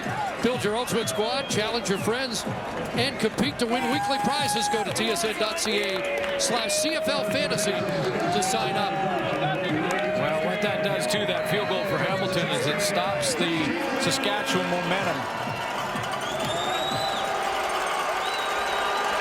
The disqualification to Washington that turned into a touchdown the very next play from Brandon Bridge to Naaman Roosevelt. Starting at the 35, Bridge lets it go for bang, a jump ball, and incomplete. Richard Leonard thought he had the interception, and Emmanuel Davis thought there should have been offensive interference. Well, Emmanuel Davis has to be careful. He's being told from the coaching staff down on the sideline to just get back to the huddle. He thought there was some offensive pass interference. Emmanuel Davis has had his hands on 3 throws from Brandon Bridge and dropped 2 of them, and this is another one he thought he had a chance at. Now his teammate Richard Leonard comes under, but he thinks he got pulled there by Rob Bagg, and that should be a penalty for offensive pass interference. And Leonard came closer than it initially looked at making the interception, dropped it on contact with the ground. 2nd and 10. Pressure, Bridge, sidearm, and he overthrows Roosevelt. Incomplete. Heat was coming off the edge. And it's a 2-and-out. Emmanuel Davis was still going from the field to the sideline, talking to the officials and yelling in his ear. I mean, this is on a night where his teammate has already been thrown out.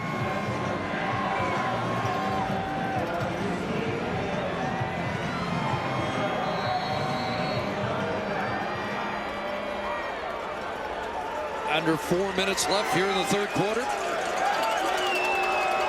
Altman awaits around the Ticat 40.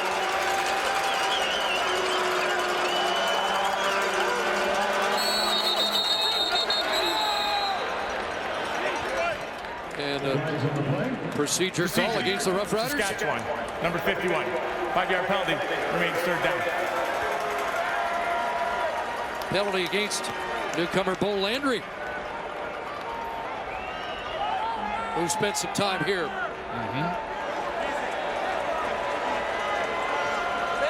So should be decent field position for Hamilton.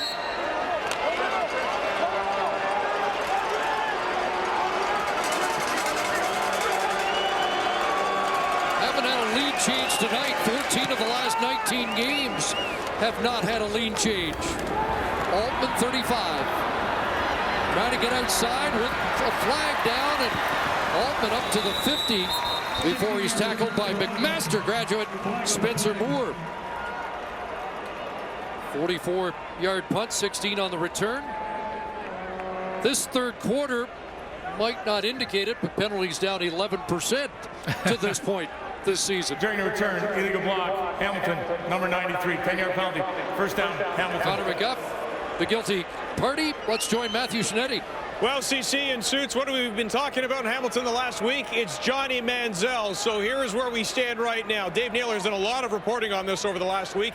There has been indications that his agent has activated a 10-day clause, which would force the Ticats to sign him or release him. But here's the point.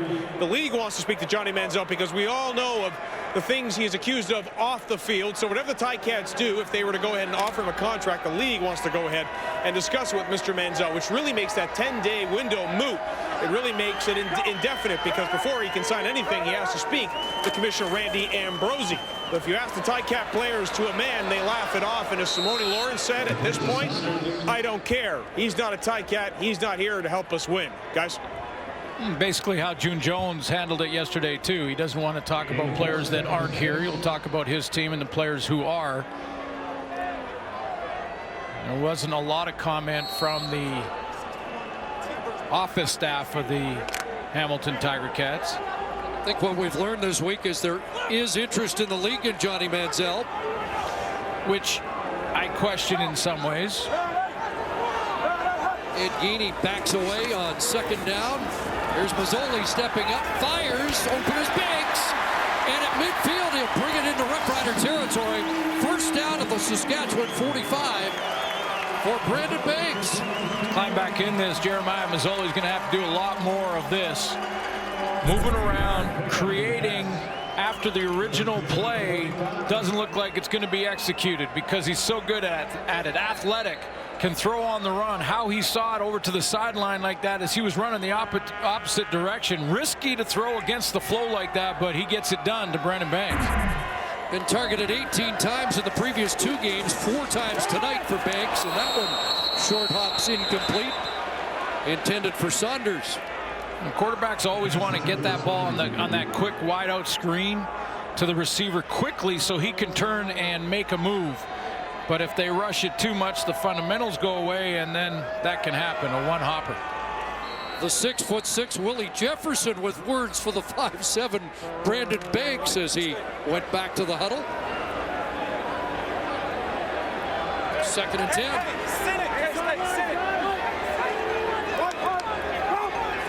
Mitchell Baines and Luke Tasker trade spots. Flag down, maybe a free play. Looking for Tasker. Got it! What a throw from Jeremiah Mazzoli. Over the shoulder and into the bucket. Let's find out if it stands. No, it's coming back.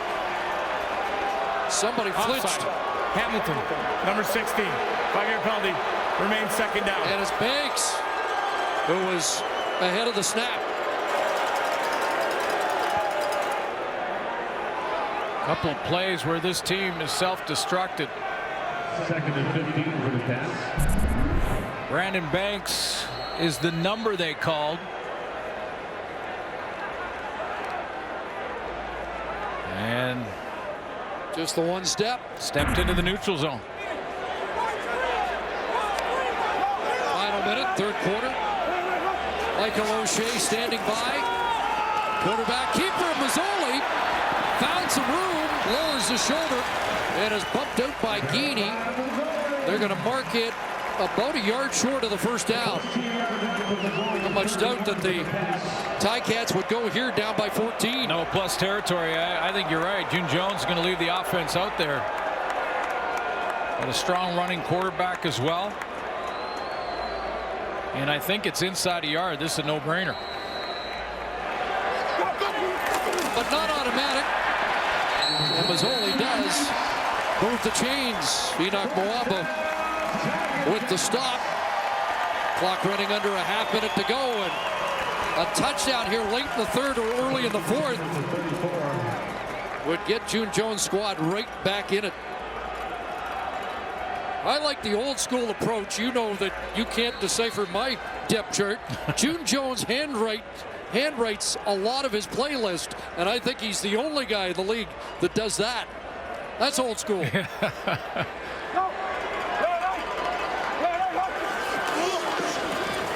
Final play of the quarter. That does reach Saunders. He's wrapped up at the 30 and tossed down by Javon Johnson. So it'll be 2nd and 7. A 2-score game. Mike O'Shea will join us in the booth. The leading tackler all time among Canadian players in the CFL and Canadian Football Hall of Famer. We'll be right back. Thrilled to have Mike O'Shea up in the booth after being inducted into the Canadian Football Hall of Fame. Just a brief summary of his great accomplishments in the league, and I actually heard a cheer from the Hamilton Ticats for Michael O'Shea, and that hasn't happened in a while, has it? No. There was a couple boos that got drowned out by some applause. I was expecting more boos, but listen, it's all good. I was fully expecting to relive those days and have a full chorus, but we'll take what we can get. Michael, how's the week been and the last couple of days? And they've taken care of you, haven't they? Oh, it's fantastic. You know what the best part is just seeing all the alumni Hall of Famers. I mean, I got a chance to talk to Ange Mosca for a little bit more time, and Rocky DiPietro, Peter Della Riva. These fantastic guys. I know some of the Hall of Fame staff said nobody's enjoyed this week more than you. We'll get to this play first as Mazzoli's under some pressure. Bounces it out and throws it away. And I thought that's great because whenever we wanted to talk to you about the Hall of Fame induction, you played it down, not about you. Well, tonight or this week it was partly about you, and it's great to see you get those accolades. It is nice, I'm telling you, but it really is about all the people that supported you all along. I mean, you can't get to this level without your family, your friends, coaches, teammates, trainers, equipment staff. It can't be anything but about everybody else. Really. It was a great part of your speech last night, Mike, that I really liked, where you talked about those conversations, you know, going in and out of a weight room, those ones with your teammates. Castillo good again. And I found it fascinating that even at times it would push you as an athlete when they'd walk by and say, you know, we got to go to the weight room. You know, just those little conversations with guys in your past. Yeah, I think the trick is to listen. Yeah. You know, and you need the young guys to listen to the vets, and you need the vets to leave nothing unsaid. You know, if there's something they feel they need to tell a young guy, they need to do it. You know, and take control of that. You're one of the most passionate guys I know about this league. How did that all start in North Bay, Ontario? Oh, geez. Was there one player that you watched? Was there a team that got you to the point where you wanted to play? We had a group of guys on our high school football team that really liked playing with each other, like a real solid core. With a small team of solid core guys that were just willing to do anything. The Winfield Wildcats, and for a short time, you were the quarterback? Oh, that was in grade 9. Okay. Three games.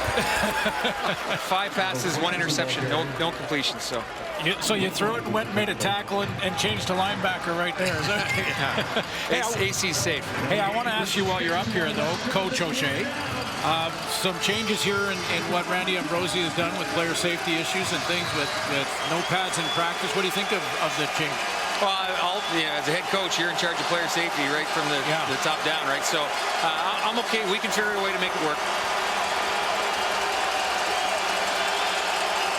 Tim Hortons field gets loud on 2nd and 10. Sending Odiasi off the edge. Brandon Bridge shows you his mobility and lunges, but fumbled the football out of bounds before the Ticats, I believe, could touch it. It's a great quote from you saying that there's nothing better than watching a teammate sip out of the cup. Could it be better if you were watching the players you coach sip out of the cup? Yeah, absolutely. You know, you put 60 or so guys in that dressing room and sit back and watch, really. Yeah. Coach, I mean, when you were inducted last night and I listened to the speech, I kept thinking, there is the ultimate teammate. If you're talking to a young football player watching this game tonight, how does he become the ultimate teammate like you were as a player? I mean, I know that's a big answer. That's a big answer. You know, anytime you catch yourself, because when you're young, you do make those mistakes. Anytime you're catching yourself thinking about yourself, putting yourself first, and worried about your stats and those types of things, especially the young guys, I think they fall into the stat game a lot. You know, you got to change that attitude. Catch yourself and change it. Want to thank you for joining us. And by the way, very quickly, I think the guy doing the bus nailed you, didn't he? Oh, yeah, I think it's pretty good. There's Michael O'Shea. Congrats, Mike. Newest inductee into the Canadian Football Hall of Fame. Thank you very much. Gerard Carter having some fun with the Ticats, and we got a football game here in the 4th quarter. Ticats with the ball. Jeremiah Masoli swings it to Jalen Saunders, and Saunders up to the 40-yard line has 5. Yeah, congratulations to all the Hall of Famers, including Stan Schwartz and Brian Towers. One of the best football programs in the country is the U of S. In good hands now with Scott Flory, but and again, Kelvin Anderson and Kelvin Anderson as well. 8 consecutive 1,000 yards. Cool that up here in the booth we got, I think, there's Tasker. Throw and catch first down. Maybe the best receiver, all due respect to Milt Stiegel and a lot of other good ones in the league, but he could do it all. And G-Roy Simon up in the booth, and I meant that. I mean, that means a lot to me personally to talk to Michael O'Shea and have maybe the ultimate teammate in the game going into the Hall of Fame up here in the booth with us. Pretty cool. And great that O'Shea's still in the league, G-Roy's still in the league, yeah, and Anthony Calvillo's still in the league. Love it. First down, Cats near midfield. Masoli stands in, and he's got Saunders again. Well, Saunders and Tasker have been the key weapons, and Saunders over 100 yards with his 9th catch of the night.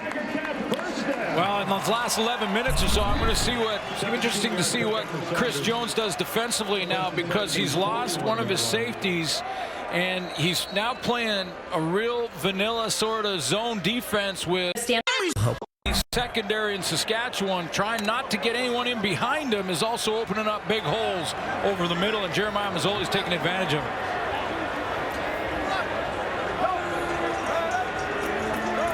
First and 10 in the red zone. Short drop, quarterback drop, and Mwamba snuffs it out. Big defensive play by Mwamba.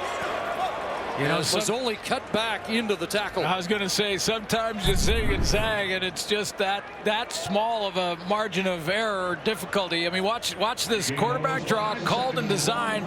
If Mazzoli cuts this way, he may have to make one more man miss to the end zone. Cuts right back into the arms of Enoch Mwamba.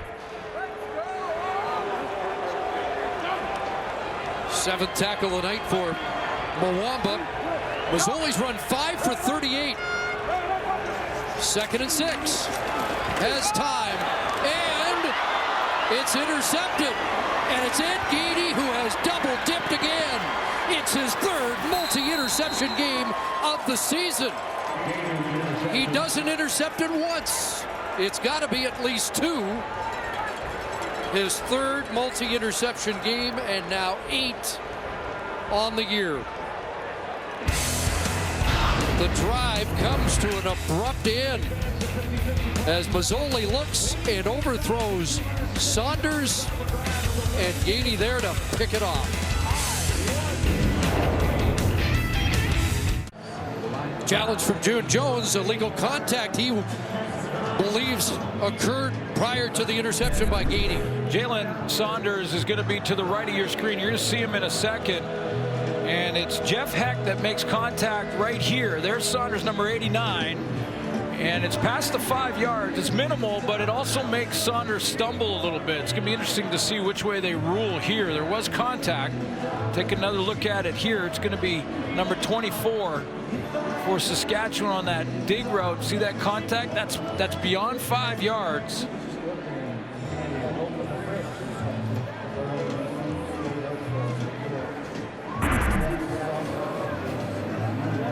And it should keep the offense on the field.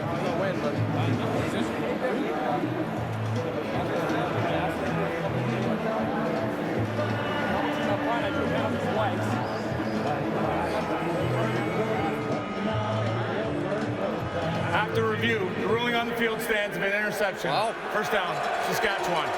Yeah, the question I had, because it was minimal contact, but the question I had was because Jalen Saunders sort of stumbled. The stumble, I thought, would sell the... Yeah, it looked like it was more than it was. And it's a challenge that June Jones has to take. I mean, no question. He's got to roll the dice there, even though the contact was minimal. So the Gainey interception stands 8 on the year to lead the Canadian Football League and maybe put out the fire here. Again, you know, and the definition of that is that it's got to reroute the receiver. It's got to stop him, turn him, twist him. Throw the hitch to Bakari Grant. Got a block, but Richard Leonard makes the defensive play. I know Hamilton fans are saying, well, didn't he stumble and go down? But it looked like on that dig route that he was going down a bit on his own. Man, that's for my boys. They came to see me play. They couldn't make it. For whatever reason, bro. I love y'all boys, man. Appreciate your support, bro. That's for y'all, bro. How about Ed Gainey? 4 against BC, doesn't have 1 against Edmonton. Then he goes 2 against Winnipeg, doesn't have 1 against Winnipeg the next night. And now he's got 2 against Hamilton. So he's got Calgary after this one. He won't get 1 there, and then 2 or 3 against Ottawa. I'll be forewarned. Inside, it's France tripped up. Coleman there again. And it will be 3rd down, and Roughriders are going to have to send the punt team on.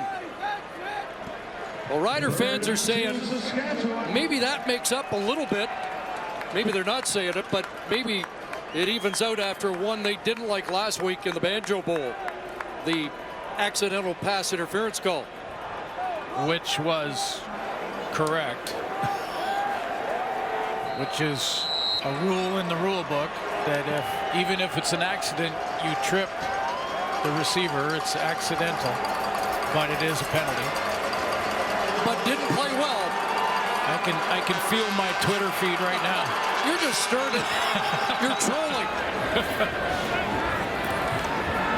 Altman, 40, trying to sprint to the outside, and Toby Antigua shuts that down. Great hustle on the teams by Antigua, who earlier this year was challenged by Chris Jones to be better on the pin cover. Well, he gets it done here. Altman sees him coming and knows he's not getting by. All right, we're back with Justin. We're going to see how he ends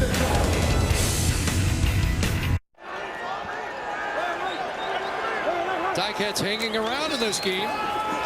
Mazzoli looking for Gable, and AC Leonard going to be flagged here. Midway through the fourth quarter. Not much question there. AC Leonard grabbed the jersey and went for a ride. Defensive pass interference. Saskatchewan, number 99. 10-yard penalty, an automatic first down.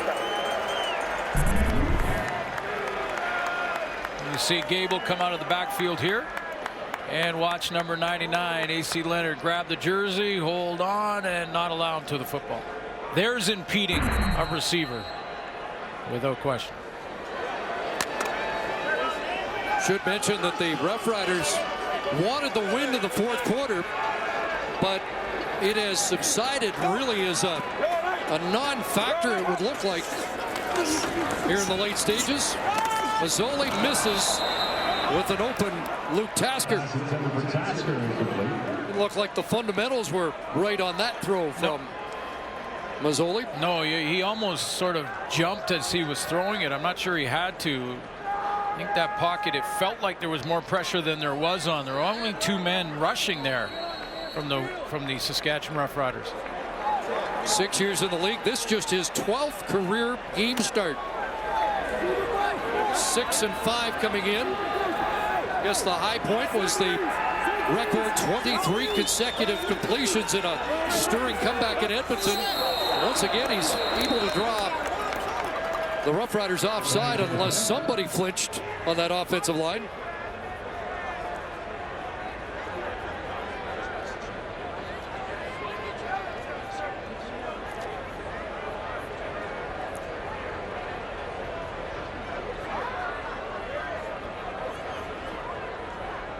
Replay official upstairs reviewing to confirm.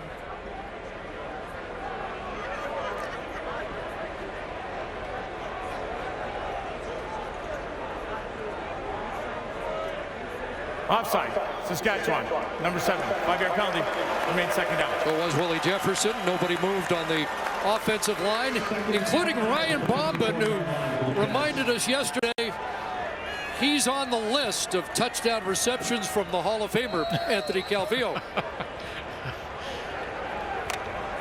Has lined up at tight end a couple of times tonight.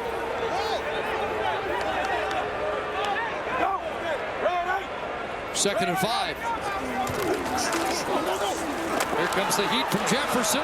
Mazzoli scrambling, throwing, and a catch is made and a first down. And that's Mitchell Baines with his first CFL catch. And Jeremiah Mazzoli trying to create here just to get a new set of downs. He gets enough protection up front. I asked June Jones about that offensive line and who's been grading out well over the last couple of weeks since he's taken over. And he said the interior three, Brendan Revenberg, Mike Filer, and your guy, Ryan Bombin. He said those guys have been solid, and it allows us to run more, get C.J. Gable involved, Jeremiah Mazzoli running as well through that middle. I believe Baines did have one last week, so first at Tim Hortons Field. Mazzoli with a feet first slide.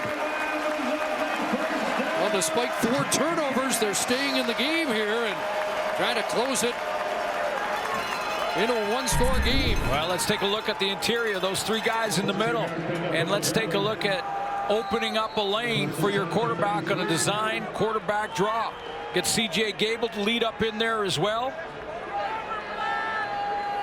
double team to the left with Revenberg and Filer.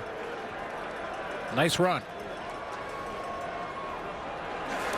Back to pass, scrambling out of the pocket. Jefferson in pursuit.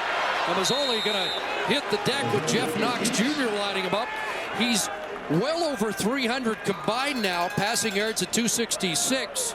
And prior to that scramble, 52 on the ground. You know, his numbers over the 2 wins have been pedestrian in this passing game, but when you add in the over 100 yards in 2 games rushing, the 70 plus last week, then it becomes that dual threat. He's got time here, but he's got to finish this drive right now to get back in it.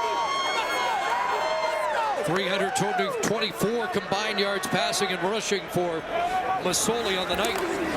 Second down, time, pass underneath, and there's the youngster Baines protecting the football. And the former Ottawa Gigi moves the chains again. Since Mike Jones in the first half struggled, he hasn't seen the field in the second half offensively. Mitchell Baines getting a chance. That's a catch, and Smart to cover it up after having 4 turnovers on the night already. Not him, but this team. Make sure you cover it up, secure it. Good target, 6'2", 215, and there's one guy in Ottawa cheering for him. Dad with the Ottawa Sun, Tim Baines, got to be smiling after this series. 8th play of the drive. Here's Mazzoli running out of time, and he's going to throw it away to avoid the sack with A.C. Leonard in the vicinity, breathing down his neck.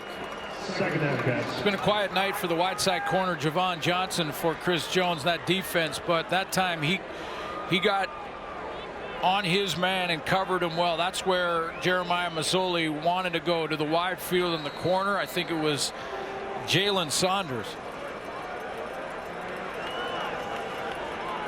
Just eyeing the clock prior to the 3-minute warning. If unsuccessful here, do you go 3 downs, or do you kick to get within 8? You're making me do math. Mazzoli reloads, hit, and it falls incomplete. It'll be 3rd and 10. Boy, he got a shot there. And that was A.C. Leonard. But these last 2, Chris, have been coverage sacks. Coverage is allowing that defensive line to finally get there. Nothing to the field, nothing over the middle. Wanted to check backside, didn't even have a check down, and finally the rush gets there. But coverage in the back end, the last 2 plays, the reason they're trying the field goal. Well, they've got it back within a 1-possession game. It's an 8-point Rough Rider lead, and we hit the 3-minute warning. Not done. Jude Jones looking for a 3rd consecutive win. It'll have to be a comebacker tonight. Brandon Bridge to work. And that throw incomplete. Wanted Roosevelt at the 41-yard line. Again, Odiasi in coverage in place of the disqualified Devon Washington. Now we need you to participate in making some Safety blitz coming there. Defensive coordinator for the Ticats sending some pressure on Brandon Bridge on that last play, sending Courtney Stephen on the safety blitz. Now it was recognized by Bridge. He got it out there. It just bounced off the hands of his target. Now we've got another injury. Labatt's back down. Looks like Brendan Labatt down again. He has grinded it out here in this second half. When he left in the first half, didn't look like he'd be back, but he has toughed it out until this point, and now needs attention again.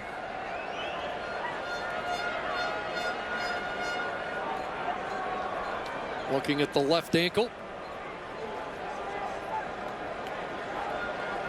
So Bladdock will have to come in once again.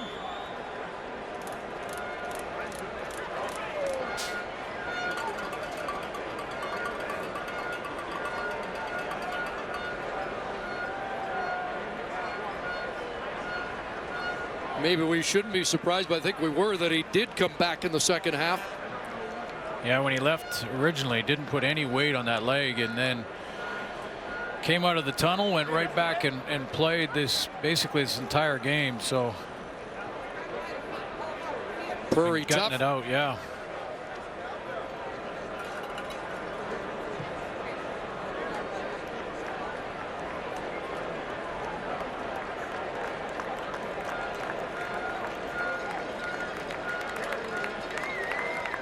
Get noticed like a pro in the 2017 GMC Sierra Elevation Edition.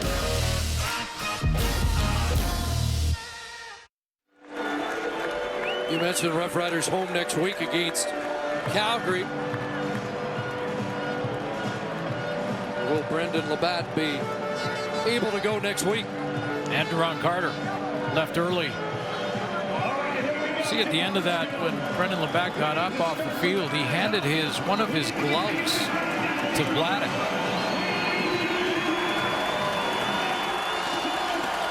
The rookie out of Bethune-Cookman.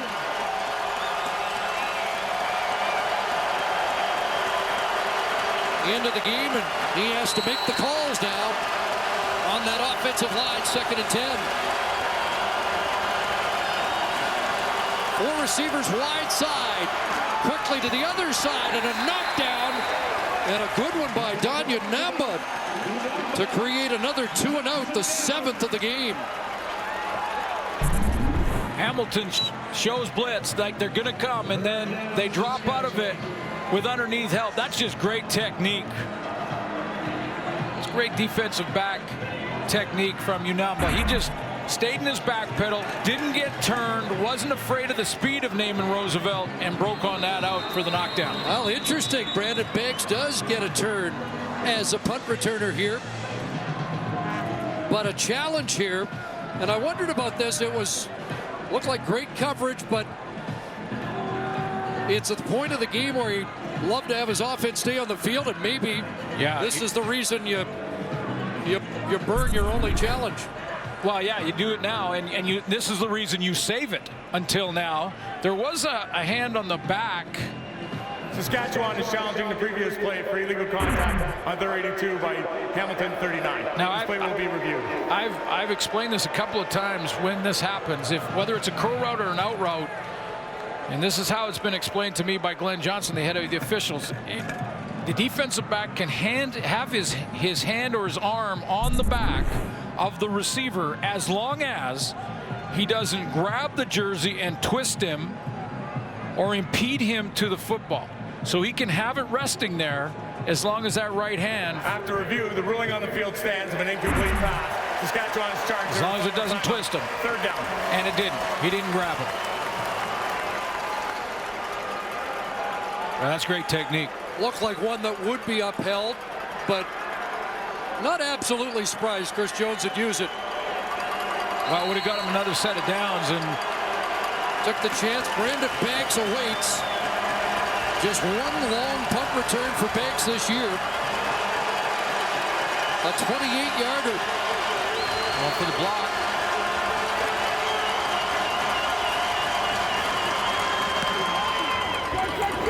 Tumbling punt. Banks at his 34. Looking for a crease. Spencer Moore knocked the ball out of his hand, but Banks recovers and angled out. There's a penalty by Hecht. Well, he handled Banks well, but a penalty by Hecht that will cost him 15 yards. Wow. What a play. I mean, first of all, Brandon Banks loses the handle by himself. In fact, when he took off to the wide field, I thought he might be able to get the wall. He knows it. And then he dropped the ball and had to retreat 10 yards. Roughness, Saskatchewan number 24. 15 yards from the end of the play. Automatic 1st down. Then at the end of it, Jeff Hecht gets the late hit out of bounds. But I thought he had the wall if he could get around that corner and maybe get something on this return. But dropped it, goes back 10, and then that push will put Hamilton on Saskatchewan, well, just almost at center field here. So lots of time, 2:22, 56 yards away. Need a touchdown and a 2-point convert. Playing catch up all night long. Gable up the middle. Good production, 1st down. In fact, about 9 on the play for C.J. Gable, which would be his best run of the night. Well, now there you got a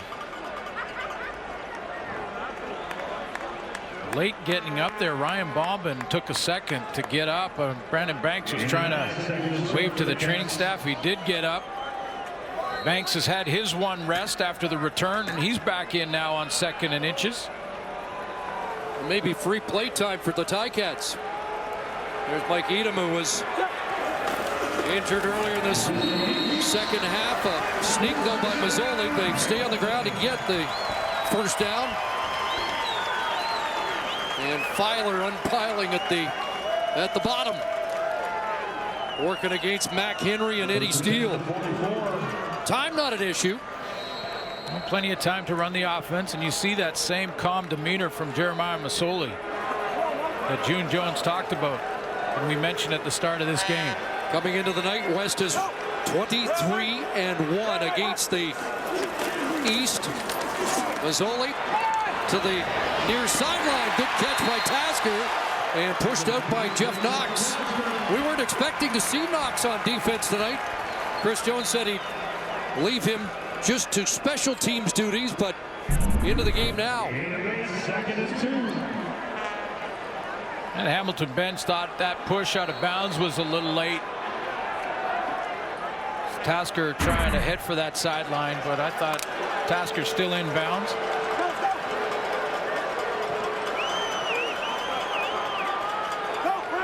Second and 2. Underneath, knocked out of the hands of Saunders by Aguavin. Clutch defensive play, and now the Ticats face 3rd and 2 to stay alive. Nice play by Aguavin there. He just sits on this. Crossing routes. Mazzoli almost had that one picked. It's like Knox is in the spot vacated by Otha Foster.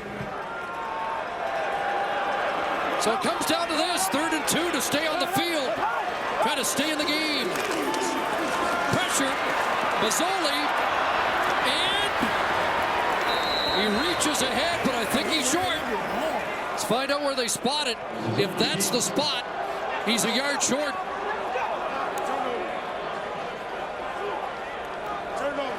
He needed to get to the 34 or just outside the 34. They're marking at the 35, and they're going to confirm upstairs with the video replay official on where the spot should be. He dove and reached for it where the ball ended up touching the turf. Down play. This is being reviewed by the command center. So the command center wants to see if that reach ahead occurred before the knee was down. Yeah, the reach where the ball touches down looks like he had it right at the marker. Where they put their foot down to mark the play, to mark the ball, was slightly behind that. Watch the reach. Now he's down there by contact, so that where the ball is reached, it goes right back. I think they got that spot bang on. Yeah, that's the right spot.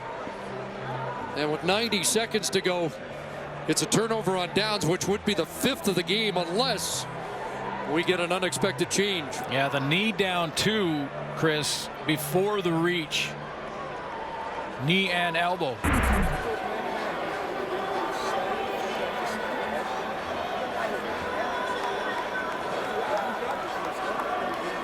They were in 2nd and 2, and it looked like they're going to turn it over on downs. Guavin made the play. You know, and I guess you could look at play calling as well and say, you know, CJ gave a run, you go on 3rd down, you keep it alive, but lost a game earlier this year in a bad spot, but certainly can't argue that. After review, the ruling on the spot stands. Turnover on downs, 1st down, Saskatchewan.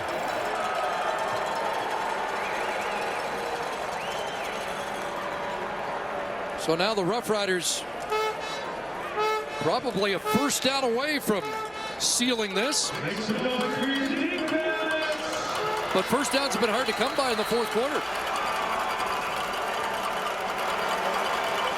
Well, Brandon Bridge has the game in his hands now, and he's had a great game in just his 2nd start. Just 253 net yards, though, for this offense that hasn't been as productive in the 2nd half. Keeper, and he'll hit the deck, a loss back at the 28.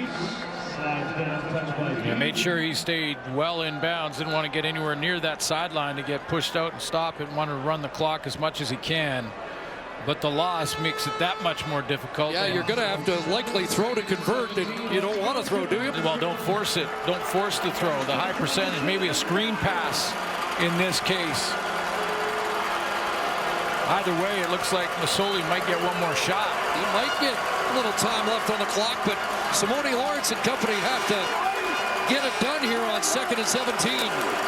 They do keep it on the ground, not going anywhere. Coleman with the quick stop along with Justin Vaughn. Yeah, this is the right call. I mean, you're not going to put Brandon Bridge in a position to try and throw a 15 to 20 yard dig route into traffic. The game on the line in a 1-possession game in 1 minute to go. You put your punt team out here and your defense on. But they're going to get it back with over a half-minute to go. We'll see if Brandon Banks can enhance the field position for Masoli. Tried the wide return to the wide side of the field on the last one when he fumbled it. Recovered his own fumble, but had to retreat to do it. Let's see if they go up the sideline here. He's got to be quick, though. Doesn't want to waste time on this return.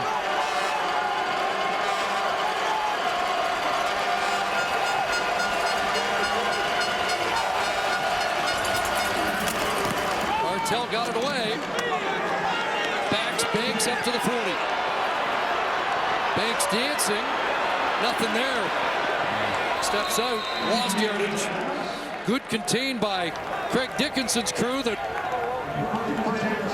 Great coverage, but again, it might be a second or two through the small things. But Brandon Banks got to take that and see what he's got. If he doesn't have anything, get out of bounds immediately. That dancing around cost him 2-3 seconds.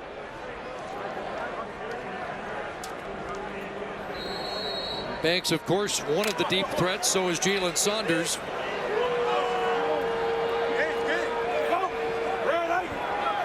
Need a big play with 31 on the clock. And they're going to screen to Gable. Gable cuts back and a lunge ahead. A first down at the 52.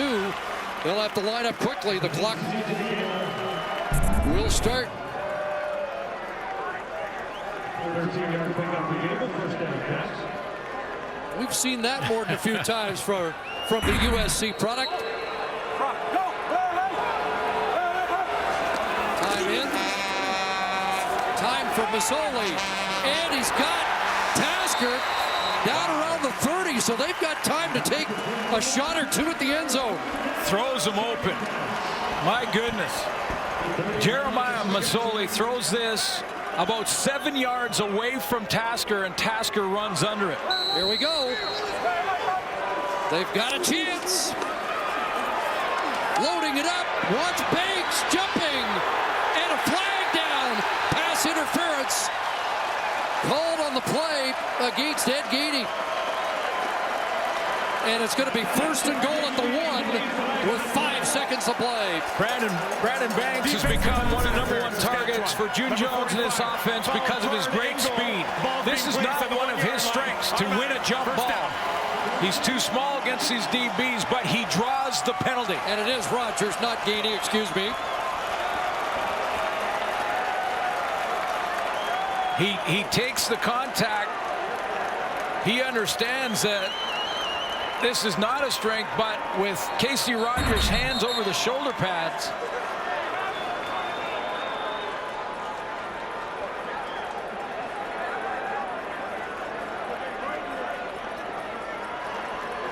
There will be no timeout.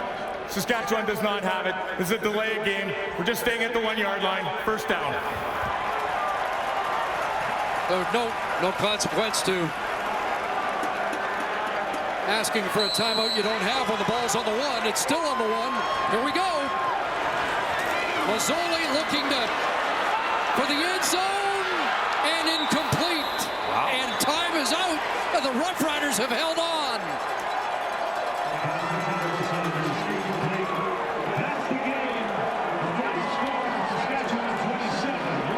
Well, if you're going to throw from the 1 yard line, it's got to be a quick slant right now. Wanted Saunders.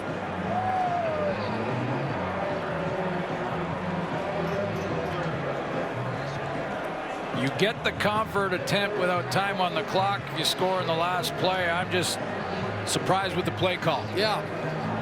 Now, was that a drop from Saunders? Hard to get a gauge on whether that skipped short or whether Saunders was unable to bring it in. 15-yard deep out route is a tough throw too. This call will be second guessed, is the Captain Obvious statement of the night. Brilliant night for Saunders. 10 catches, 138, but falling and unable to bring it in to give them a chance for the 2-point convert. Tough throw, tough catch in coverage on the 1-yard line. The Nissan Titan player of the game brought to you by the Nissan Titan, the official vehicle of the CFL. Brandon Bridge, just his second start of his career. Goes 21 of 31, 231, 3 touchdowns, no interceptions. Ran the offense well. Big first half for Bridge, and then hung on in the second. But he gets his first win as a starter. First Canadian to win as a starter since Greg Vavra in 1985.